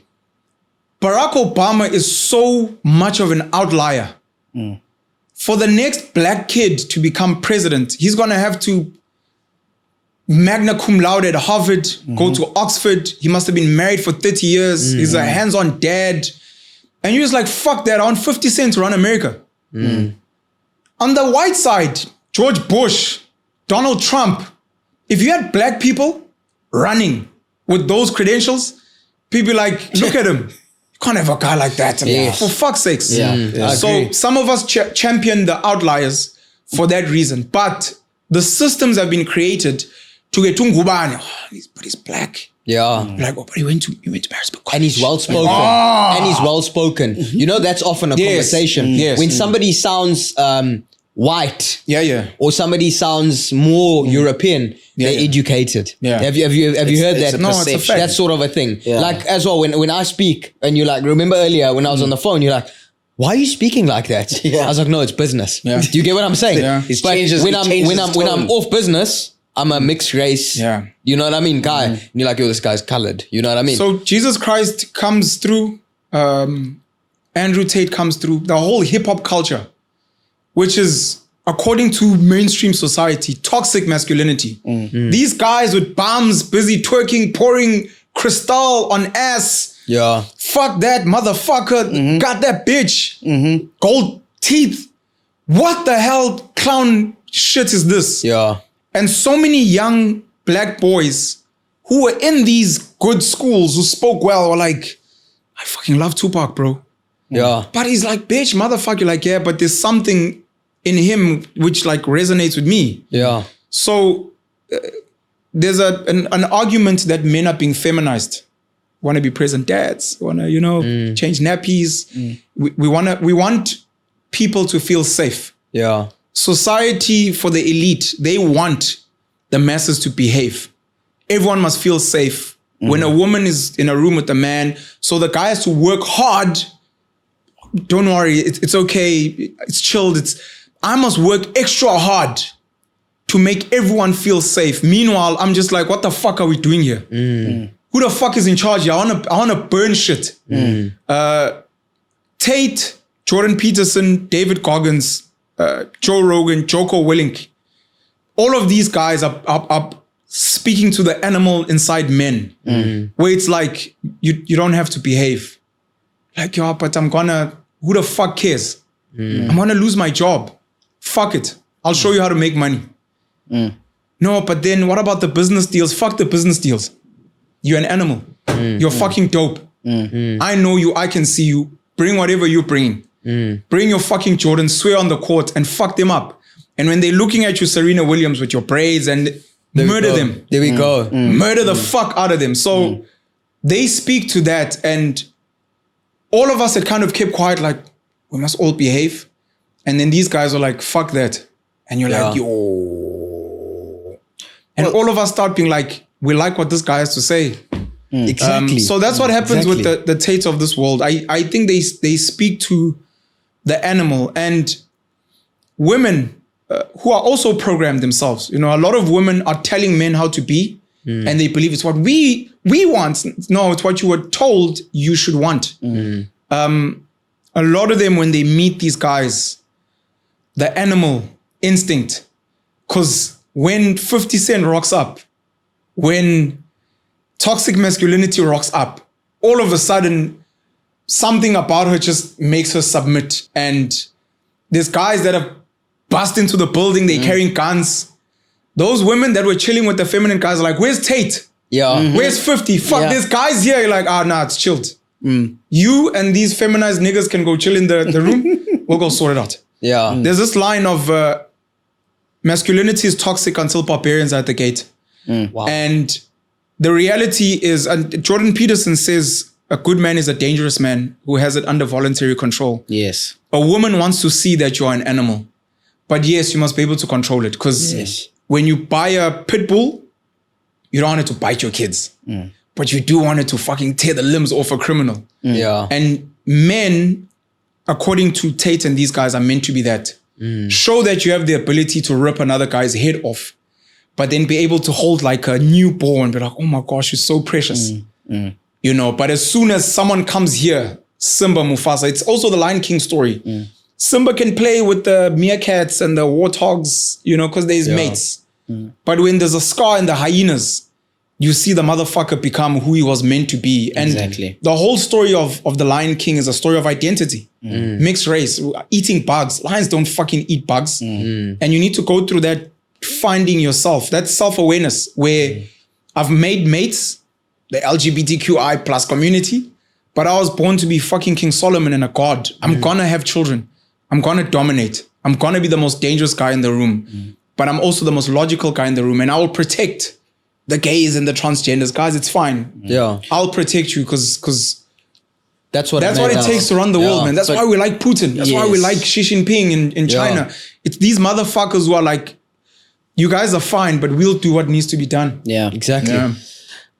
You're talking about Putin now, and I'm just thinking there's this whole news about him coming to South Africa and whether we're going to arrest him or not. First, I want us to talk about what is your state of the nation in terms of South Africa, because I have seen you have been vocal around politics and stuff like that. But if you really just sum it up, what do you think is the state of the nation right now? What is the root cause? And how do we resolve? Because we all know we can all complain. Yeah. And we can all find all these issues. But how the flip do we resolve these things? That's my thing. And who can resolve it for us? Ubaba Jacob Gedlehlekisa Zuma should have never gone to jail. Number one. And all the people that are supporting that he go to jail need to really, really take a deep think about it. If Zuma is found guilty of wrongdoings in the arms deal, sure, arguably he should go to jail. If he's found guilty of corruption, arguably he should go to jail. I'm saying arguably based on age. We need to go back to first principles. What is the point of jail? It's to punish, it's to rehabilitate, etc. If you're dealing with someone who's, let's say, going to 80, something like house arrest, minimizing their freedoms should be sufficient. Yes. You shouldn't have like an old man chilling in prison just to punish him. Yeah. You can do that with younger guys. Babu Msholozi should not have been in jail for contempt of court because his lawyers actually submitted why he didn't want to show up at the Zondo Commission. And there's a huge issue that I have with that. I love Jacob Zuma for many reasons. Most of them are not political. So if you want to speak politics, corruption, his relationship with the Guptas, what, we can speak about that separately. As a man, married, proud of his Zulu heritage, his kids love him, amazing singer, dancers, would put the nation at ease. Good guy. Arguably a good guy. Yeah. You know, I love that about him and I admire that about him. He should never have gone to jail. I need to say that on the record. Yeah. I want people to know my stance on that. Because that's what ultimately led to the looting and all of that in 2021. It's a conspiracy theory. Okay. We don't know. It could have been convenient at the time. Yeah. We don't know. One of the news that came out is that Putin has said he's not going to come to the BRICS summits in South Africa. So as far as arrest and tension, it's been alleviated. Set. They're sending an ambassador, Sergei something, to come attend on his behalf and on behalf of the Russian Federation. That becomes another layered conversation because people want to know, does this mean America's won? Does this mean the West has won? Is Putin scared? Is Putin actually trying to avert South Africa being caught in a crossfire? It's another conversation.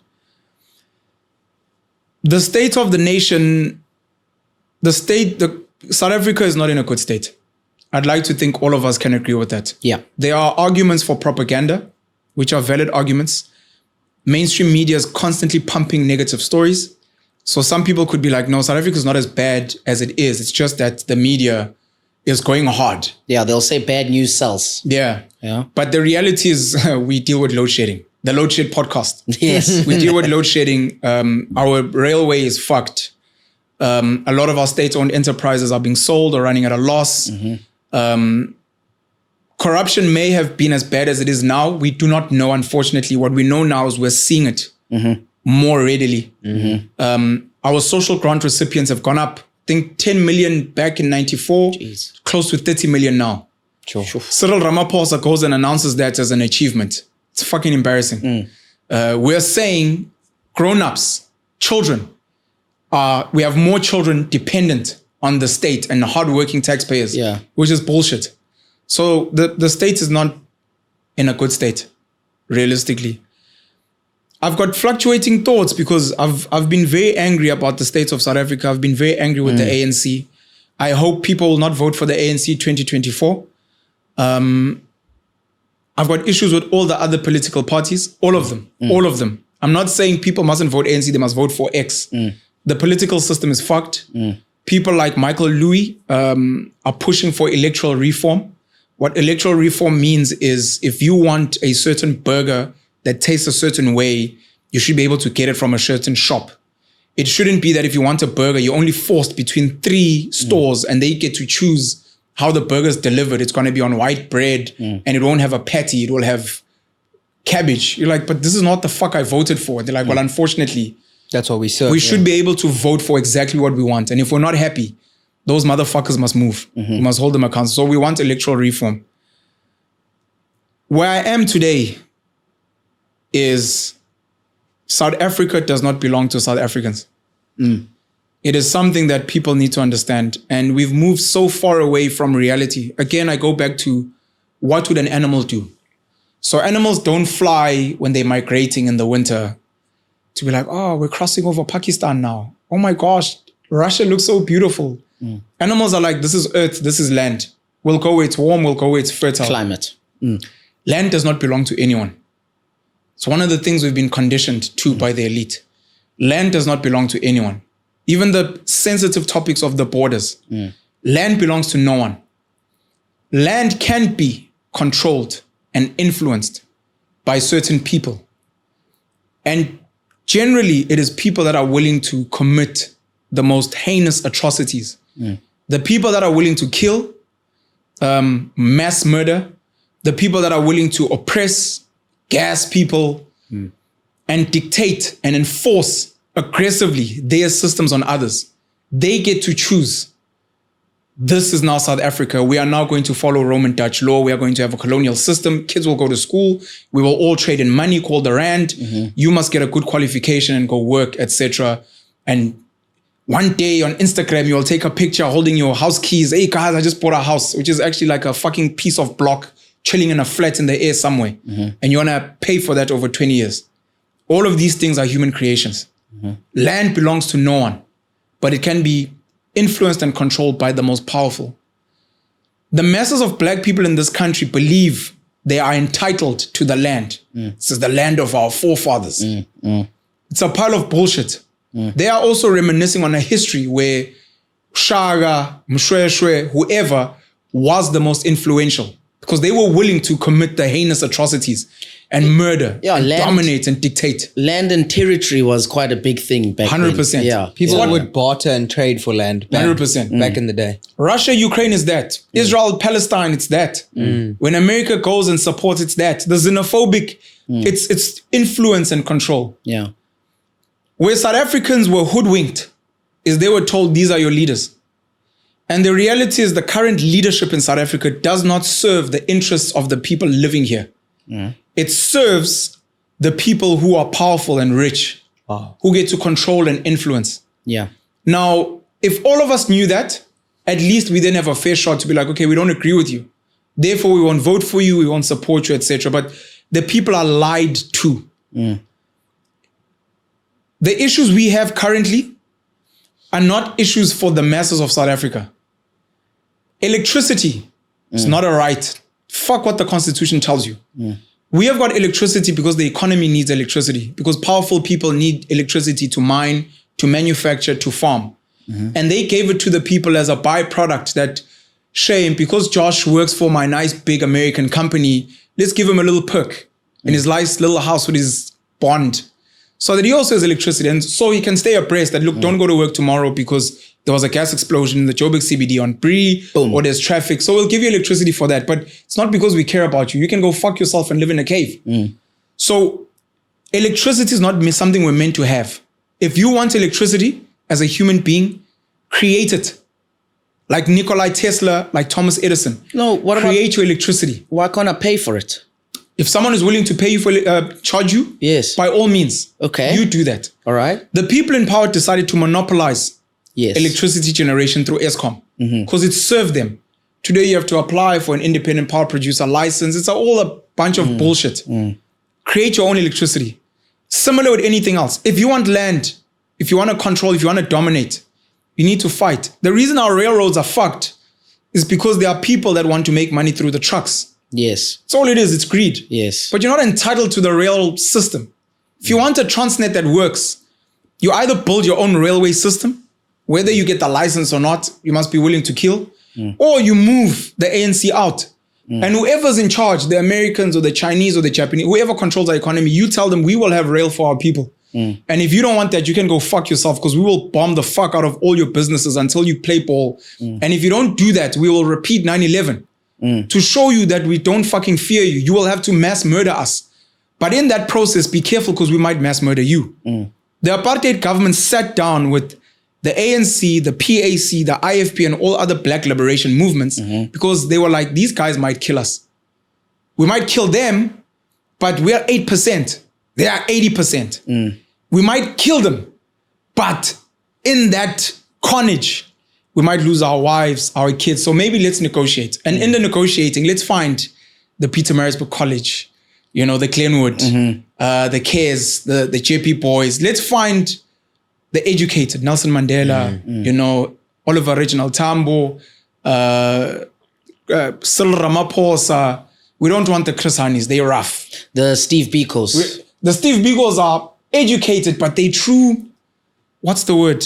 radical. Yes. They are actually radical. We need the conservative. Let's work together. The well-spoken college boy. Chaka's like, but guys, the rule of law, the constitution. I mean, we can't have mayhem. Yeah. Surely. Yeah. Who wants anarchy? Yeah. Then there's these motherfuckers sounds that like are. him. Yeah. There are motherfuckers who are highly educated, drugged up on Andrew Tate, look up to fucking Hitler and Genghis Khan. They're like, Movements. I am super smart and I'm willing to fucking murder. Those are the guys that actually run the world. So South Africans need to understand that the perks we've had, most of them colonial, because we didn't have electricity and railroads. The black leaders back then didn't build that shit. It was built by colonialists who came here, and they did it because they needed to move diamonds and gold, etc. And then again, as a byproduct, we got these perks. That's why we didn't have electricity before 94, because a business guy's like, why the fuck do they need power in the village? They fetch water from the river. Power for what? Then someone's like, yeah, but we promised them, they'll have the perks. Oh, fuck, okay, we'll let them have it. But the government we have didn't plan well. Yeah. That's why things are falling apart. So the people need to remove those guys out of power, but they need to realize that There's a risk there. there's a huge risk and there's a huge cost in dominance. And if you're not willing to pay the price, forget about it. Go whine on Twitter, get angry and make videos like Pen. Oh, fucking ANC government is fucking the country up, guys. Vote different in 2024. Potholes. I just hit a pothole. Go vent. But if you're serious about transformation, you have to decide who are your people. Yeah. Is it Africans? Is it South Africans? Is it people from Maritzburg, from Durban? Be like, these are going to be my people. AfriForum is big on who they serve. The leadership in Oranje, Joost Strydom, Karel Boshoff, they serious about who their people are. Jewish Board of Deputies in South Africa has got 70,000 Jews that they prioritize. The Muslim judiciary in South Africa knows who they're focusing on. 2.5% of the population is Muslim. Know who your people are that you're fighting for, and know what it's going to take and what it's going to cost. Vladimir Putin, and before him, I think it might have been Boris Yeltsin, I'm not sure. Xi Jinping and the guys before him. Joe Biden, they know who they serve. Decide who your people are and then get your people on the same fucking boat. And then tell them, every time you buy a Chinese product, you can go fuck yourself. Because you're making China strong, you're making us weak. So if we see you buying a Chinese product, putting you in jail. The taxi industry in this country is a great example of that. We can't compete in taxis because they've monopolized the streets and they're willing to take out politicians. Ubers. White business people, they're willing to take out Ubers. If black South Africans want to take over this Paza shop industry in the townships, you tell people that if you're not South African, you get the fuck out of here or we'll bomb your Paza shop. We don't have those type of leaders. So we must succumb to the people that are willing to do that. They must rule us. China, Japan, whether it's Pakistani Paza shop owners, whether it's white people from Stellenbosch who own Capitec and ShopRite. Since you're a punk bitch who doesn't want to build or you don't want to take over aggressively, keep quiet, get a nice job, follow the rule of law, go and pay tax, whine, on social media, let your voice be heard, sign the petition, go vote. Vote for change. Vote for change. Zuma must fall. Vote for change. Zuma must fall. But understand that I'm not willing to pay the price. That's Okay, so your solution sounds more radical. No, that is not my solution. Okay, so My what's yours? solution is self-awareness. Realize there's a cost. I am not fucking willing to pay it. Yeah. So the 3 tools that people have in this country to effect change, which are very politically correct, very peaceful solutions, is number 1, buy local. The more you watch DSTV over Netflix, you're creating jobs for South Africans. The more you're buying Maxhosa, Tsepo jeans, Batu, Drip. Arguably, because they import some of their materials, but arguably you're creating jobs versus Nike, Adidas, etc. Buy local, buy local newspapers. The Afrikaans nation built itself through the Broederbond and patriotism. That's why to this day, Huisgenoot is the highest selling magazine. Wow. Even though there is so few. That's why Afrikaans fiction is the highest selling book. That's why Afrikaans music is the highest selling along with Abo Gospel. I don't even know if Maskandi sells anymore. That's why Afrikaans movies do so well. Yeah. They are very patriotic. They subscribe to the newspapers. They watch CakeNet. So get people to buy local. Number 2 is make sure that you labor for local. yeah, the Russian company, the American company, the German company in South Africa, it pays me so well, bro. I mean, South African company can't compete. They can't. But it's particularly because you're working for them. Yeah. So you need to aggressively work for proudly South African companies. Naspers, Remgro, De Beers. I'm not sure if the Oppenheimer sold it to foreigners. Afgri, unfortunately, it's been sold to Americans. Yeah. Find South African companies and be like, I want to work for a South African company because it pays taxes here. All the profits get reinvested here. And we're wanting to build a strong community. Sure. I mean, if you had better leaders, we'd be like China, where Google products don't work there unless you have VPN. Yeah. So your GPS, your Gmail, Instagram. the Facebook products don't work. Yeah. You know, WhatsApp, Instagram, YouTube, which is a Google product now, they don't work there because they've got their own Bilibili, they've got WeChat, etc. So TikTok. patriotism is incredibly important. So labor for local products. And then number 3, vote for the type of leaders who prioritize these 2 things. Wow. That's profound. So you can do that. That's the solution for ordinary people. So it needs people. It needs us to vote. Oh, and then stop whining. maybe I forgot number 4. I must add number 4. Put in the work, bro. Yeah. Yes, you buy local. Yes, you labor for a local company. Yes, you vote for patriotic leaders. But if you have a job, work. Be productive at work. Be the change. Be you productive. see. If you live in a neighborhood and there's litter, but I fucking pay tax. Pick up the litter. Clean it. Volunteer to local neighborhood watch. You know, be involved when it's time to vote, when it's time to vocalize, when you have to sign a petition. Be active. Yeah. Be an active citizen. When people are like Russia, Ukraine, be like, guys, whichever country prioritizes us, we'll go with them because we're actually about us. Yeah. That's the solution. That's actually what I like to see also when you're in Dubai and you see the Emiratis. Yeah. They are fully Emirati. They support their local people like there's no tomorrow. And you can't become a citizen. And they support if you're not born there. and they do the work back. That's why that place is immaculate. Yeah. Shout out to the Emiratis. Shout out to Dubai, the man. Emiratis. Shout out to their leadership. Yeah. Please don't check me when I'm at the border again. I mean, please, bro. Look at check where they me come all from. the time. Same. Racism. I don't know what it is, but Look Nigerian. I think it's because I'm walking with my wife who looks different to me. Latino. So they go, hey, is everything good? Yeah, well, whatever. Nigeria's been catching flack, by the way. I think they now deny visas. Really? Nigerians can't get visas, I think, into the UAE Wow. and certain other countries because sometimes a few bad apples fuck it up for everyone. Yeah. So maybe you look Nigerian.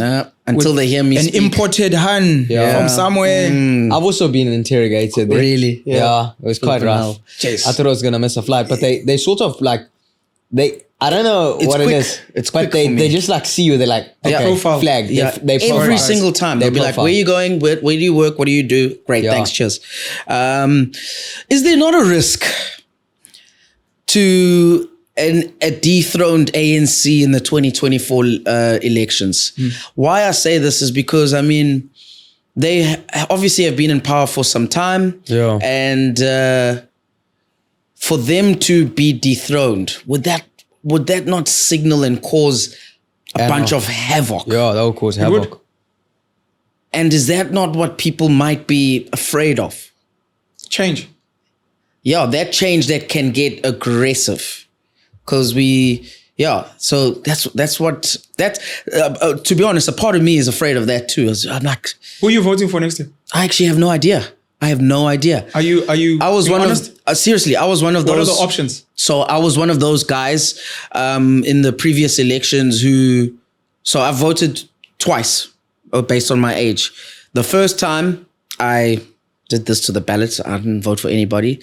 The second time. You spoiled your ballot. Yeah, I spoiled Okay. it. So I was like, Zach, I don't like anybody. Thank you for participating from my side. Yeah. I hope more young people go vote. Yeah. Fuck up the ballot because that's a voice. Yeah. Because if you Do don't they- show do up they at count all, that we though? don't know. Do they count? They count it as a spoiled ballot. Wow. Yeah. So It doesn't get counted, but we have a number. Yeah. This is someone vocalizing something. I 'Cause voted- when you don't show up, Yeah. we can only assume. Yeah. So it's not good enough. But if you go and spoil it, So it's something. I kind of like said no confidence in anybody. Thank you. And then the second one, I looked at some policies. I actually did some research. I was like, all right, what's your policy? What's your policy? Hey, what's your manifesto. policy? Yeah. And then the one I went with, It was, it started with a U. UDM? I think it was UDM. You don't know who you voted for? It's so reckless. No, man. Seriously, yeah. I'm one of those guys. That was then. And I was like, you know what? I actually like what these guys stand for. Bantu Olomisa. Yeah, I think it was UDM. I liked it. Yeah. And I was like, yeah, okay, let me give them a shot. But this year, I'm like, fuck, is anybody going to be able... You voted UDM national and provincial? Yes. In 20... National and provincial. Yeah, when was it? 2019. 2019. Yeah. Yes. Sure. That's Rugby World Cup year. Yeah. It's good to have a reference of something more important. Yeah. No, that was It was important. rugby, That was clearly. important to me. And then next year, I'm sitting now. I'm thinking, geez. Who do you vote for now? Yeah. Like the options are so slim. Is it a matter of trying to maybe balance the people up at the top, like the majority, Yeah. or do you want to just go where the masses go? And a part of me is saying, look, I don't really support party number 3, but because party number 1 has been so bad and their track record isn't good, and I know they dominate, I'm gonna go for party number 3 just to maybe try and balance the table a little bit. It's not the right way to vote, but a lot of people are going to vote on that premise. That's just the way I'm thinking. It's literally, Yeah. I may not care about them, I may not believe in what they stand for, but it's negative voting. Yeah. Jeez, that sucks. But I understand. Seriously, that's Who are your options is my question. 3, probably. 2 or 3. I'm gonna have to go back to the policies again, but yeah, I really liked UDM that last time, but I don't. Obviously, they'll never do anything. But I vote so I can complain. That's my main reason. I understand. Yeah, if I don't vote, then I have no right to complain. What's the So guy? you definitely have a right to complain, but I understand your Yeah, rationale. I like to be What's like. the guy that was on your podcast's name? I've just forgotten it now. It's the color guy as well. Gaten McKenzie. Gaten McKenzie. Have you heard his policies where he speaks about if he becomes the president? No. This is what he would do, like send all the boys to the army. Have you checked that? Something like But that. please rehash it. I just remember Or that one. rehash the stuff that stood out for you. The Military- boys, the military, Compulsory military conscription. compulsory Yes. military. They have it in Korea still. Is it? We used to The have it. BTS guys, it was a tough one because they had to go Son to the army. Son went to the soccer player from Tottenham. Yeah, He yeah. had to go. He went and he performed so well. Yeah. But I'm just saying, guys like Gates and McKenzie, you come out with those strong policies. Yeah. For people like me and you, I think Toxic masculinity. they sort of say things that make that light bulb at the back of your head go ding. That could work. Why is he saying that? But then when you think about it, policies of the army like wake up in the morning, make your bed, respect your peers, Hey, die make for your bed. peers. That's Jordan Peterson. Die for your peers, you Yeah. know, be patriotic, Yeah. which is big. Die for your nation and what they fight for. Yeah. Stuff like that Speaks to you. speaks to me. Oh, but some of the wokies are going to be like, No, no, why no. are they forcing me to do this no, at this no, no. time? That's exactly what they're going to do. That's what they're Exactly. going to do. But I'm Yeah. just saying, think about guys who went to the army. I'm not glorifying war and all of that, but the discipline and the mannerisms that these young men develop from those sorts. I'm looking at just the good, yeah. Those sorts of mannerism, discipline that they learn, and then they come back home and they implement it in their household and the way they conduct business and the way they work with their peers. Good boys' schools have some of those. Similar I was just mannerisms. about to you know say, what I mean? yeah. And when he said, for me, I don't know, it was like he was talking, and for me, when he said that, I was like, Yeah. why have we forgotten about this? Are you voting for Gaten? Patriotic Alliance? Gaten's one of those guys where I identify with as well Hey. for some reason. Do you know what I mean? Yeah. Exactly the debate we've been having. Yeah. And I like people Think like it's his that. first name. Gaten McKenzie. but I'm just saying, when people speak of things like that and they're so vocal about it, Yeah. and they're so confident, Yeah. when somebody's confident like that, for me, I automatically towards. resonate and move towards them. Yeah. It's like when you're playing football, the loudest, most dominant guy is your captain. Jose. Why? You follow him. Do you know what I mean? It's exactly the same, and it should be like that in any sort of leadership. for me. Julius has that? Yeah, he's Julius very has loud. that as well. And you know, people always say to me, why do you like Julius? And I say, why wouldn't I like Julius? Sure. Do you know what I mean? He's the Vegeta in Dragon Ball Z. Why He's would got a he? standpoint and he speaks out. A lot of the other leaders, ANC leaders, They diplomatic. Shy off. They try They to shy be off. inclusive. These other guys He are like, calls no. a spade, and not many people do that anymore. Yeah. People call a spade a spoon. Of course. And why? So it's a garden object. Exactly. Can't really It can define be it. used for digging, but also making tea. No, Yes. it can't. It's for digging a hole. Shut up We might and dig the offend hole. some people. So Yeah, but there's positive things in each Yeah, of yeah, the yeah. parties. No, for sure. You just wish they could. Like, imagine if there was a party which was combined and run by 4 of them. called Julius, a coalition government. Gayton, yeah. Mackenzie, That's called a coalition government, Yeah. which some people are hoping for next year. Jacob Zuma. Back like in the Zuma? mix. I love Zuma. Why wouldn't I like Zuma? No, why wouldn't I like Zuma? Because Because him and the Guptas stole the country. just because I'm Indian now, you're associating me with Josh Gupta. No, but I liked Zuma for the president he was as well, because Yeah. he was also one of those people when he spoke, you listened. Yeah. And not many people have that ability to speak and Cyril is listen. very detached from the people, and it really sucks because Zuma spoiled us. Because Yeah. there's different type of leaders, right? You speak about captains. There's the captain who leads from the front. There's the captain who maybe is not that great, but just as in the change Technically room, gifted. a guy fires you up. Yeah. There's the captain who's the star player. So maybe he doesn't inspire, maybe he doesn't lead from the front, but when you need him, he'll slot the kicks and score the tries. Nelson Mandela was more of a figurehead. Everyone loved him. It was a celebration. It's very symbolic. Thabo Mbeki came in as a aloof, philosopher, economist, focused on business. He was detached from the people. Zuma came in and became one of the people, and he spoiled us because we got used to that. When is this guy gonna show up and sing and say something stupid and we have a fat laugh? And he came in the era of stand-up comedy, so Julius took on that, where when you speak to people, there's some jokes, you like laugh. Hey, did you see that Panditi? And you're like, yeah. And then Cyril comes back now with this being detached, and it's almost like politics is not meant to be for the masses, and I don't like that. That's what You're voting PA. Is that what you're saying? Listen, Currently, you're leaning towards the PA because of also- Gayton's words. I like Gayton and I like Julius. Yeah. And that's what I'm saying. I'd like a merge, as you say. What was the term? Coalition. Coalition. Because for me, I'd like to put a X at 4 places. Okay. Just because I feel like the principles of this party and this party and this party. That's a are what I destroyed like. ballot right there, though.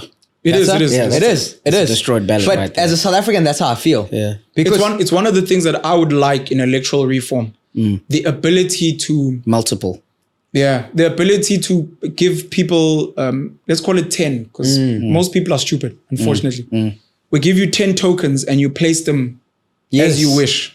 And then they tell you that you gave 4 to the ANC, Yeah. 1 to the EFF, 3 to these people. Yes. Because I think we're smarter than just one. cross one what. It's really And retarded. there isn't one party that I could lean towards fully. Yeah. And I don't think every South African can fully lean towards Yeah. them. Do you understand what I'm saying? And that's why I like Gayton, I like Julius, and at the same time, you like individuals.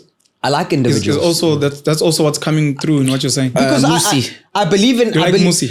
Do you? No, I I don't. don't- Why did you say I'm that? saying because he's an individual now. He's no, coming he's an through. individual. Yeah. but No, I, it's a party. Is he a party now? Yeah, he set Is up he a a party, party? Build One South Africa. Oh Wow. yes, Bossa. wow. And then at the same Sandile time, Shezi also did one of that? those.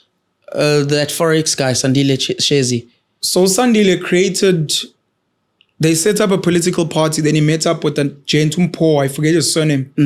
But they've merged their 2 political parties. I think they're now called Arise. Arise. It's called Arise. Yeah, I think it's called Arise. Yeah. But they had 2 and then they merged 1. wow. Interesting. Yeah. But that's what I'm He's a saying. youngster. It's hard as a millennial to resonate with just one party. Like if you look But you at, don't resonate with the party is what I'm getting. He you resonates resonate with with the Gayton. individual.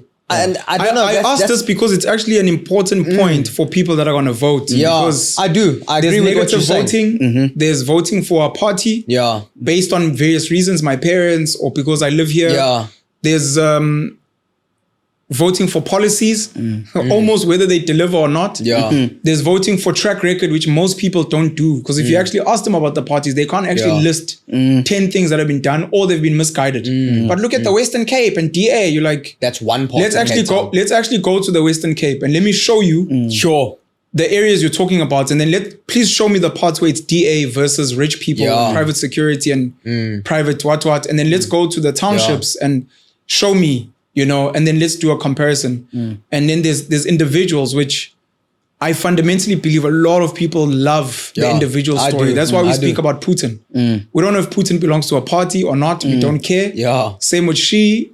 In America, we know there's two parties, and we know it's generally individuals, Donald Trump versus Mitt Romney, you know, and we speak about Robert Mugabe. There's people that know ZANU-PF now, but it was Robert Mugabe, it was Nelson Mandela. We're big on individuals, on leaders, star players. And because you'll vote for the PA, as an example, Gayton wins or not, and then he goes and he chills in Joburg, and you're in Durban. And the PA here, whoever their leader here does fuck all. You don't know who that person is and you don't care. So it becomes a disconnect. And part of electoral reform for me is figuring out your area, who's meant to be in charge, what would you like solved here? In the region. The unemployment is bad. Are you unemployed? No. Are you unemployed? No. So unemployment's not your issue. Don't vote for unemployment because it's not your issue. What are your issues? Oh, my taxes are high, crime. Find the person that speaks to that specifically in your area. And then nationally, what would you like to see? Okay, unemployment there because it means my tax will go down because people have jobs. It means more people can contribute to the fiscus. It means less crime because people aren't desperate. So, okay, as a national agenda. So the leader there must fix unemployment. The leader here must make sure I pay less tax and there's no crime. Kind of. Yeah. Sure. Okay. I want to answer your first question. Yes. Are you trying to shut us down? No. I'm just conscious of time for you, but you can go. One of the conversations I'm having with people that dislike and hate the ANC, some of them who like the DA, most of the people who don't like the ANC tend to not like the EFF as well, weirdly. I'm speaking white people and uppity blacks. They would like to see the ANC out of power, but I'd like to think they're very naive about the ANC letting go. That's what I'm power. thinking. And that speaks to the havoc. I do not believe, and look, we've had coalition governments in metros, Johannesburg, Tshwane, Ekurhuleni, Nelson Mandela Bay, a few other places. But it's a mess. And it's also because we're not used to that sharing power dynamic. It's 51% or nothing. And we're frustrated. In Johannesburg, we've seen so many different mayors because of the frustration of coalitions. So I'd like to think at national level it will be the same thing. If there's a coalition, someone's going to frustrate other people because they just don't want you to have your way. A lot of people are naive about the ANC just letting go of the power which allows them to get board seats through BEE, allows them to get tenders directly from government and from state-owned enterprises. People losing their positions. I mean, the whole reason you can send your child to a fancy school is because you're a mayor somewhere earning $1 million a year. You're a member of parliament somewhere. You get tenders because your mate serves in a certain council. That goes away, boy. So power or no power, load shedding, potholes. These guys are like, yeah, Baba. I need to take my kids out of Kersney. Yeah. Now I need to fucking move out of Houghton or Mhlanga. We can't You're let that smoking happen. fucking pips. Yeah. I will bomb, kill, whatever I need to do to throttle whatever. I've got the influence. I mean, Durban now, you look at Umam Zandile Kumet and the struggles there. It's power. Some of us are naive. If we vote differently, it'll change. Baba. It's not going to change. It doesn't work like that. You look at the shifts, even in state-owned enterprises, when people move. So I do think part of the people that are looking to change the country must be cognizant. Goes back to what I was saying, that the people that rule the world are animals. Highly educated, very influential, very strategic animals, and they place the right puppets. Politicians are generally puppets, most of them. Some of the politicians are both puppet and puppet master. That's why Julius Malema, Gayton McKenzie, Robert Mugabe as well, that's why they fantasized about communism, where the president also controls the economy. But currently we have this democracy where the president and the political parties are just puppets of the people that rule the economy. And the argument is whether the politicians influence the economy or the economy influences the politics. But in South Africa, it's the economy that influences the politics because our politicians beg for money from the money guys and they beg for board seats from the money guys. So they can't put in policies that disadvantage them. Julius himself, if he ever comes into power, he'll probably sing a different tune. Unless if he gets the type of power he wants, where he gets to dictate. But realistically, him, his friends, his family, Abo Floyd Chibambu, Abo Mbuyiseni Ndlozi are going to be on the board seats of DSTV Multi-Choice. They're going to be there with SAP. It's, you know. So My biggest cry, because we need change, whether it's national or at a smaller scale. My biggest cry is the masses are the masses are the masses anywhere you go. And the masses are generally politically illiterate. They don't have money. A lot of them are scared, unfortunately. I don't really know what the fuck's going on. And they will go with whatever system is enforced. Are we going to be under a monarchy, under King Misuzulu? We are now a Zulu monarch, like Eswatini. The masses will whine, kick, complain, whatever, but they will take whatever's enforced. The current legal system, the current monetary system, they'll behave. Those of us who are educated, smart, educated by the streets, have traveled, exposed, and have some balls, it's really up to us to get involved.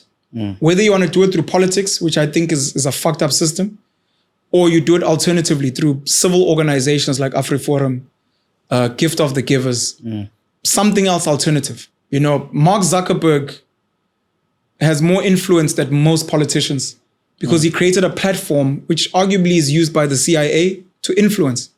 So can you create a platform which influences people to behave in a certain way? Sure. You spoke about military conscription, which Gayton believes in and some other people.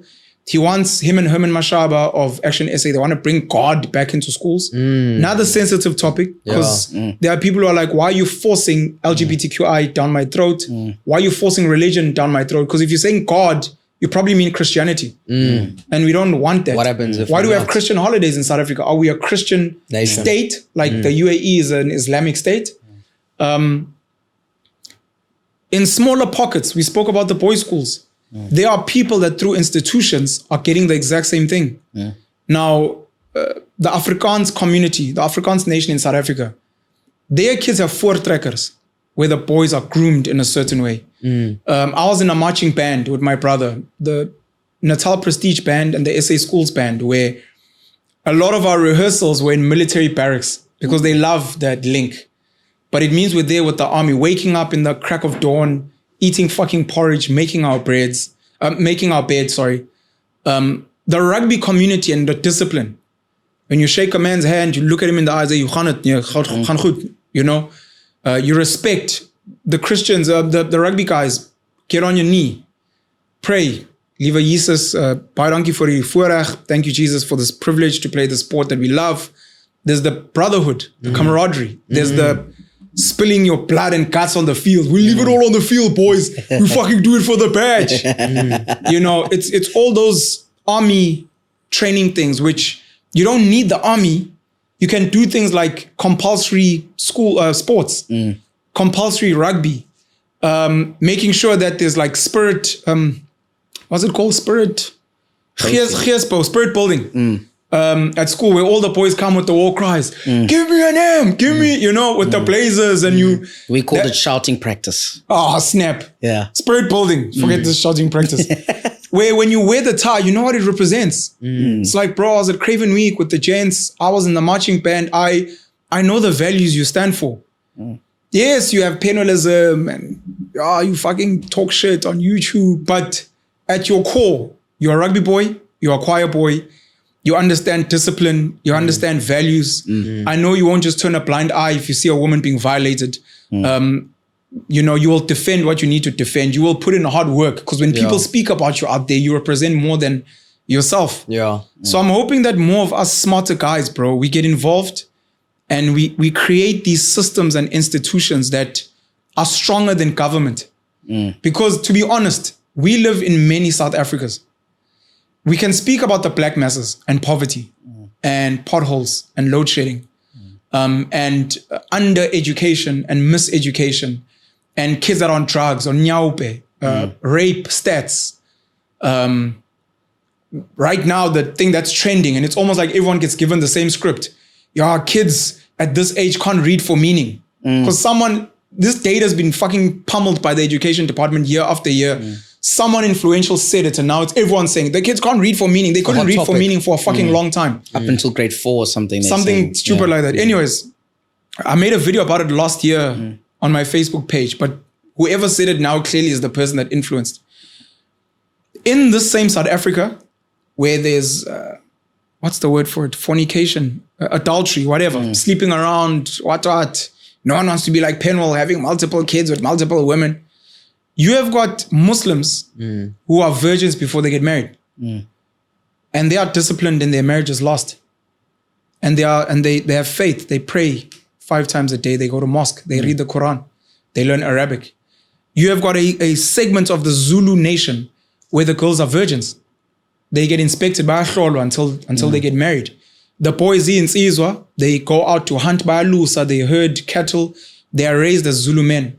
You have got a Jewish community where the kids go to certain schools. I mean, there's a rise of Islamic schools now, but there's Jewish schools where the kids learn the Torah and they understand Hebrew. They learn Hebrew and they live their Jewish principles. You've got most of our good schools in South Africa, besides the top English schools that we're mentioning, a lot of the public government white Afrikaans schools are the top schools in the country. Best school on the continent is Grey College in Bloemfontein. That's a government school. You look at Afrikaans Science, Afrikaans Macy's, you look at Waterkloof, you look at Hoërskool Monument. Oranje. I don't know if Oranje's got a school. Oranje Macy's. Oranje Macy's. Yeah, that's a good Afrikaans Good school school. there. Yeah, in Bloem. Okay. Yeah. It's called Oranje. It's called Oranje Macy's. Jeez, I didn't know it. A lot of the Afrikaans schools, and they have the same principles. Besides fucking wearing shorts, and sometimes walking barefoot. Minus and 5 degrees. But the boys are respectful. A lot of the English school, the top ones. But it's a few of them. Some of them are private. But the white Afrikaans schools, boy, the facilities, the hands-onness of the parents, the love for the badge, how hard the kids go in, the network. The boys stand up, meneer, mevrouw, they shake hands, they respect. You must make sure your nekkies, your bikie is clean, and all these principles in this same country. You look in those schools and spaces, close to zero unemployment. If you went to the right school, the network will make sure that you're not unemployed. Yeah. You live in neighborhoods where even if government is not delivering, but there's no potholes. Your ward councillor has spoken to, maybe you have a board of trustees in your complex estate. You guys have gone off grid. So you have power. Your kids go to good schools. They have opportunities globally. So we have the ability to create a South Africa that sidesteps government. And a lot of us we're not ambitious enough to believe we can do it. And if you can get it right, Yanni Mouton, Dr. Chris van der Merwe, I think, who set up Curo. Curo has built such a strong schooling brand that Upanyaza Lesufi, when he was MEC of Education in Gauteng, when there was a shortage of schools for placement for kids, the South African government paid Curo to take on some of the kids. Sure. Wow. That's when you've built something stronger than government. But a lot of us are so distracted, working in silos. We are smart enough to build alternative spaces. Doesn't have to be gift of the givers. It can be an NPO where we are grooming young men on how to work with their hands. Yeah. So that every other boy who went through this institution, who is part of this NPO, can change a light bulb, can fix a car, some of these other guys, if you go to the school or this range of schools, all the boys go for shooting range practice. It's a sport. Americans are always winning those because they love guns. At the Olympics, they always win the shooting. They love, so the kids see all the boys here can handle a weapon.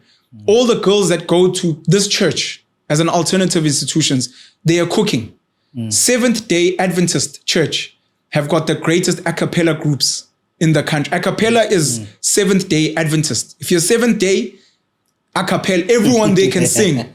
It's like the country of Wales. Everyone in Wales can sing. I'd be kicked out. Because of a culture. Now you'd be panel beaten. You'll be the best singer here and the worst singer there. Yeah. So you can create these cultures, bro. I'm with you. We need to think beyond. We need to Nikola Tesla, Thomas Edison, J.T. Rockefeller, Nathan Rothschild, what Elon Musk is doing now, what Jeff Bezos is doing now, what Jack Ma was trying to do before the Chinese government said, you are not bigger than us. You sit down, boy. Jack Ma's Alibaba. Yeah. So we need to transcend our spaces and be like, I can transform. The port here in Durban, this government has sold it to some Philippines company. I haven't done the research, but I want to do the research because I want to figure out what are their links to either South African business people or the politicians. Because this car power ship deal with this Turkish sea alternative energy, I saw that someone related to the Sehwales, Tokyo Sehwale, is linked to that deal. So you know this politician's eating. Of course. So with this Philippines company that's been sold a part of the port, the biggest port in Africa is being sold. That's bullshit. But it speaks to our lack of ambition. My favorite South African is Hendrik van der Bijl, who built Eskom, commissioned to build Eskom, built ISCO, so we can beneficiate our own steel, built Armsco, so we can manufacture our own arms, and a couple of other companies. There is nothing stopping us from having kids like that. Siya Xuza, I think it's from St. John's, who discovered a planet or a star or something. How do we create an NPO and crowdfund if the government won't give him money and be like, bro, do something fucking spectacular. Take the next best guy and be like, build energy for us. Build the fastest railway. We will send you to Japan. We will send you to China. When you come back, take the Gautrain and multiply it times 50 and build underground rail across South Africa. Build faster trains.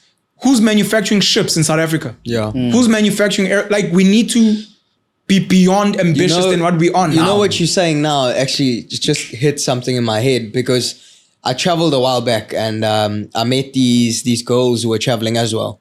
And they were quite high up. They're Turkish.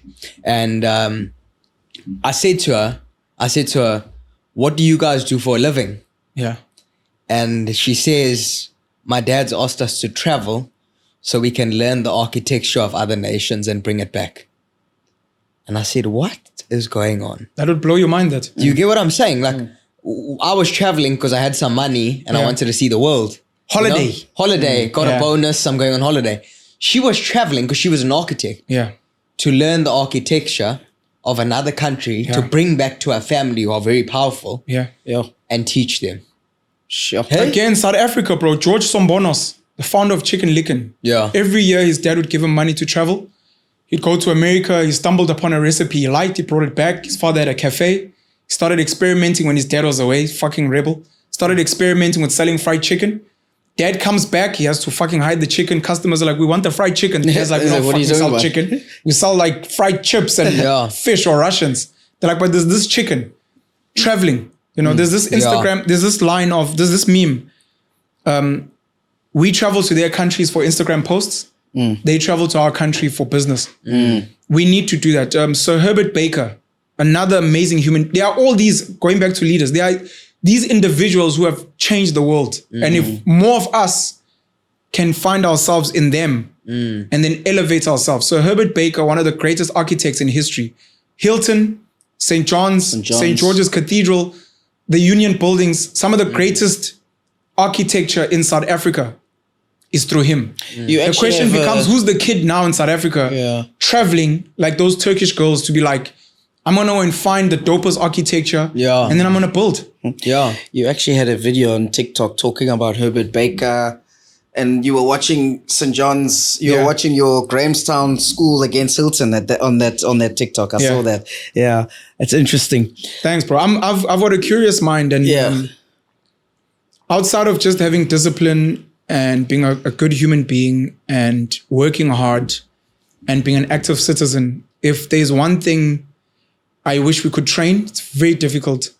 It's curiosity. If you can plant curiosity in a child, you've kind of done everything. It's one of the things I say to parents, that if you can explain properly to a child why education, not schooling, why education and knowledge is so important and how it becomes a cheat code in life, because everything just opens up. It's like when you learn like the magic words, please, thank you. All of a sudden this person smiles. Sure, you can. You're like, no fucking ways. Just because I said please. If you can teach kids that, you never have to follow up with them ever again. They will read books. They will do their own homework. They will go over and above and beyond. So curiosity is something that some of us have that we wish other people could have, because then it pushes you to want to know more, know better. And then if you can couple that with implementation, collaborating with the coolest people, you go and you fuck shit up. We were lucky to have you. Yeah. Thank you. Very, you guys very are chasing lucky. me away, but we spoke forever. Pen, yeah, thank you. It's that time It's of an the honor. It's an honor. It's that time of the So good the to have you on. podcast. Yeah. Listen, man, thank you so much for joining us. There's still so much that we actually wanted to cover, so we We hope have to do a part 2 when we we go hope to have Pino. you in another time. When we go to the Pino show. That has been flipping amazing, man. You guys asked me a question. Sorry, in closing. We still have time, Dane? Yeah. I want to send a shout out to Dane, who's actually the capture of this podcast. Dane They've got a rich white guy at the back. Woo! Dane, thanks a lot, bro. Ebo, at the back. Really appreciate you guys. And appreciate you guys bringing me here. Thank you for coming. Hopefully people find out soon that you guys are rich because we're in a very fancy place. Hey, hey. Don't try and be the Pinwheel Show. The Pinwheel Show is captured. Let me officially actually announce this on your podcast. Thank you. Exclusive. So the Pinwheel Show is actually captured by a company called Tribal Media House. Tribal Media House is owned by a young black gent from Etembisa who fucking hated school called Utibugo Kibine. Black capture. It's black. It kills the narrative, ne? Is there such a thing? Black capture. What? It's happening. I just fucking killed the whole thing. Ne? Oh no. And it's a young guy. The haters Wow. are gonna hate that. Yeah, I'm I sorry. love this. It's just not I'm really gonna make sorry. sense. It's the to new me. South Africa. I'm really sorry. I'm sorry to let everyone down. So, Tibugo Kibine went to AFTA, which is a film school in Auckland Park, Johannesburg. He's worked with another amazing YouTuber, social media gent called Offense Mwase, Uncle Scrooge, who works with his family and he creates dope content. Utebza's production company does commercial. A big chunk of their money comes from reality shows. They've got 5 big reality shows on TV currently. I could mention some of them. Nkatele, they've got a tribal court, etc. So he makes his money there. And me and him are big on podcast and curiosity and being stoic, being real men, falling in love with struggling and suffering. And we've always wanted to make a podcast. We experimented 2021 with the riots. We made some content there. And then after they moved premises from Melville to where they are now in Randburg, he was like, bro, I've now got a space, let's record. Their cameras are incredibly expensive. I would never be able to afford even the rent of the studio. The guys who work production are skilled, qualified. They've worked with the best in the industry. Yeah. I'd like to think, if I were to guess, one episode of the Pinwheel Show would probably cost 20 to 50,000 rand to shoot. Wow. Jeez. If I had to hire the equipment, hire the camera guys, hire the sound, hire the editors who are absolutely amazing. It's top class. And I get it for free because of Utebza and Tribal Media House. But it's a joint collaboration. Hopefully in time when we start making decent money, we'll see how it kind of works. But for young kids out there, do not try to replicate the Pinwheel Show. It is too expensive. On Penuel, the Black Pen, I film with my phone. There's no editing, there's no microphone, there's no gadgets and equipment. Some of my cool videos have done 10,000, 20,000 views. You know, it's not maybe 100,000 chilled, but you know, it's there. I've done 40,000 views with my phone. We are going live on Facebook with Joshua Maponga. So if you can get someone dope, have a dope conversation, it's not the best quality, not the best sound. You can always improve in time, but Be patient. don't make excuses, bro. Like do that. Yeah. But you guys are unique, man, and I see what you guys are trying to do, and I'm looking forward to your rise. I hope Thanks. this episode will do well. It's always a gamble. I hope it does well, because if it does well, you guys get more subscribers. Hopefully you guys monetize soon, because that's always important. And hopefully what tends to happen is brand leverage.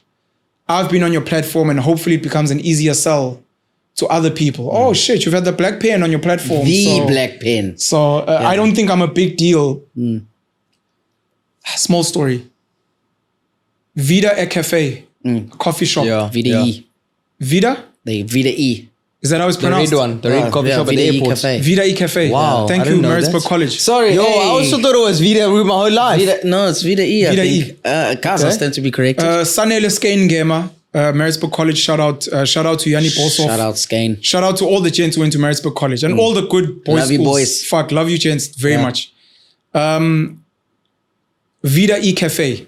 Nkondlo was at Maritzburg College. Super dope lighty. That was at UJ. Played center and played Craven Week. Sorry. Okay.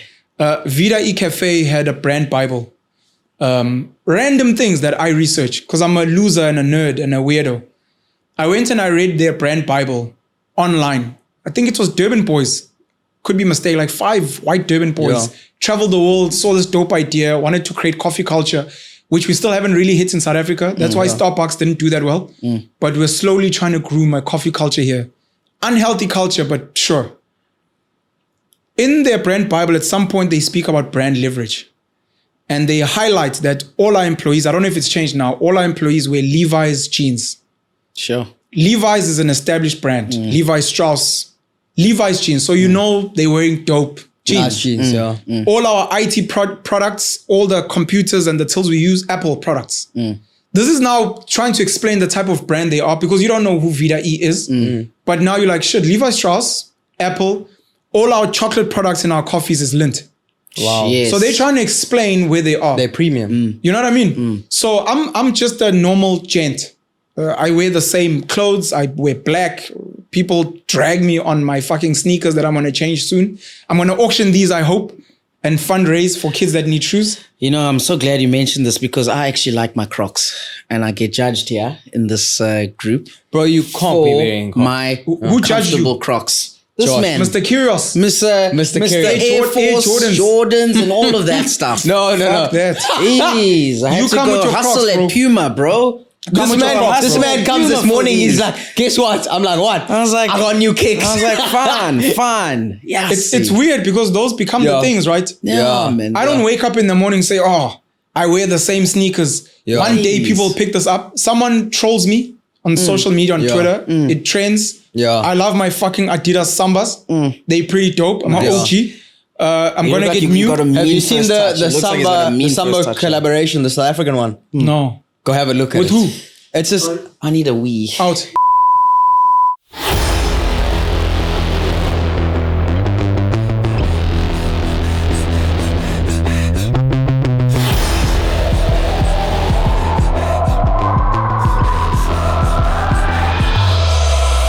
Yeah, give me all your attention. One time for the misfits. Through the doors open on the highway. I promise you don't want to miss this. They say the good die young, but this is gonna be a long one.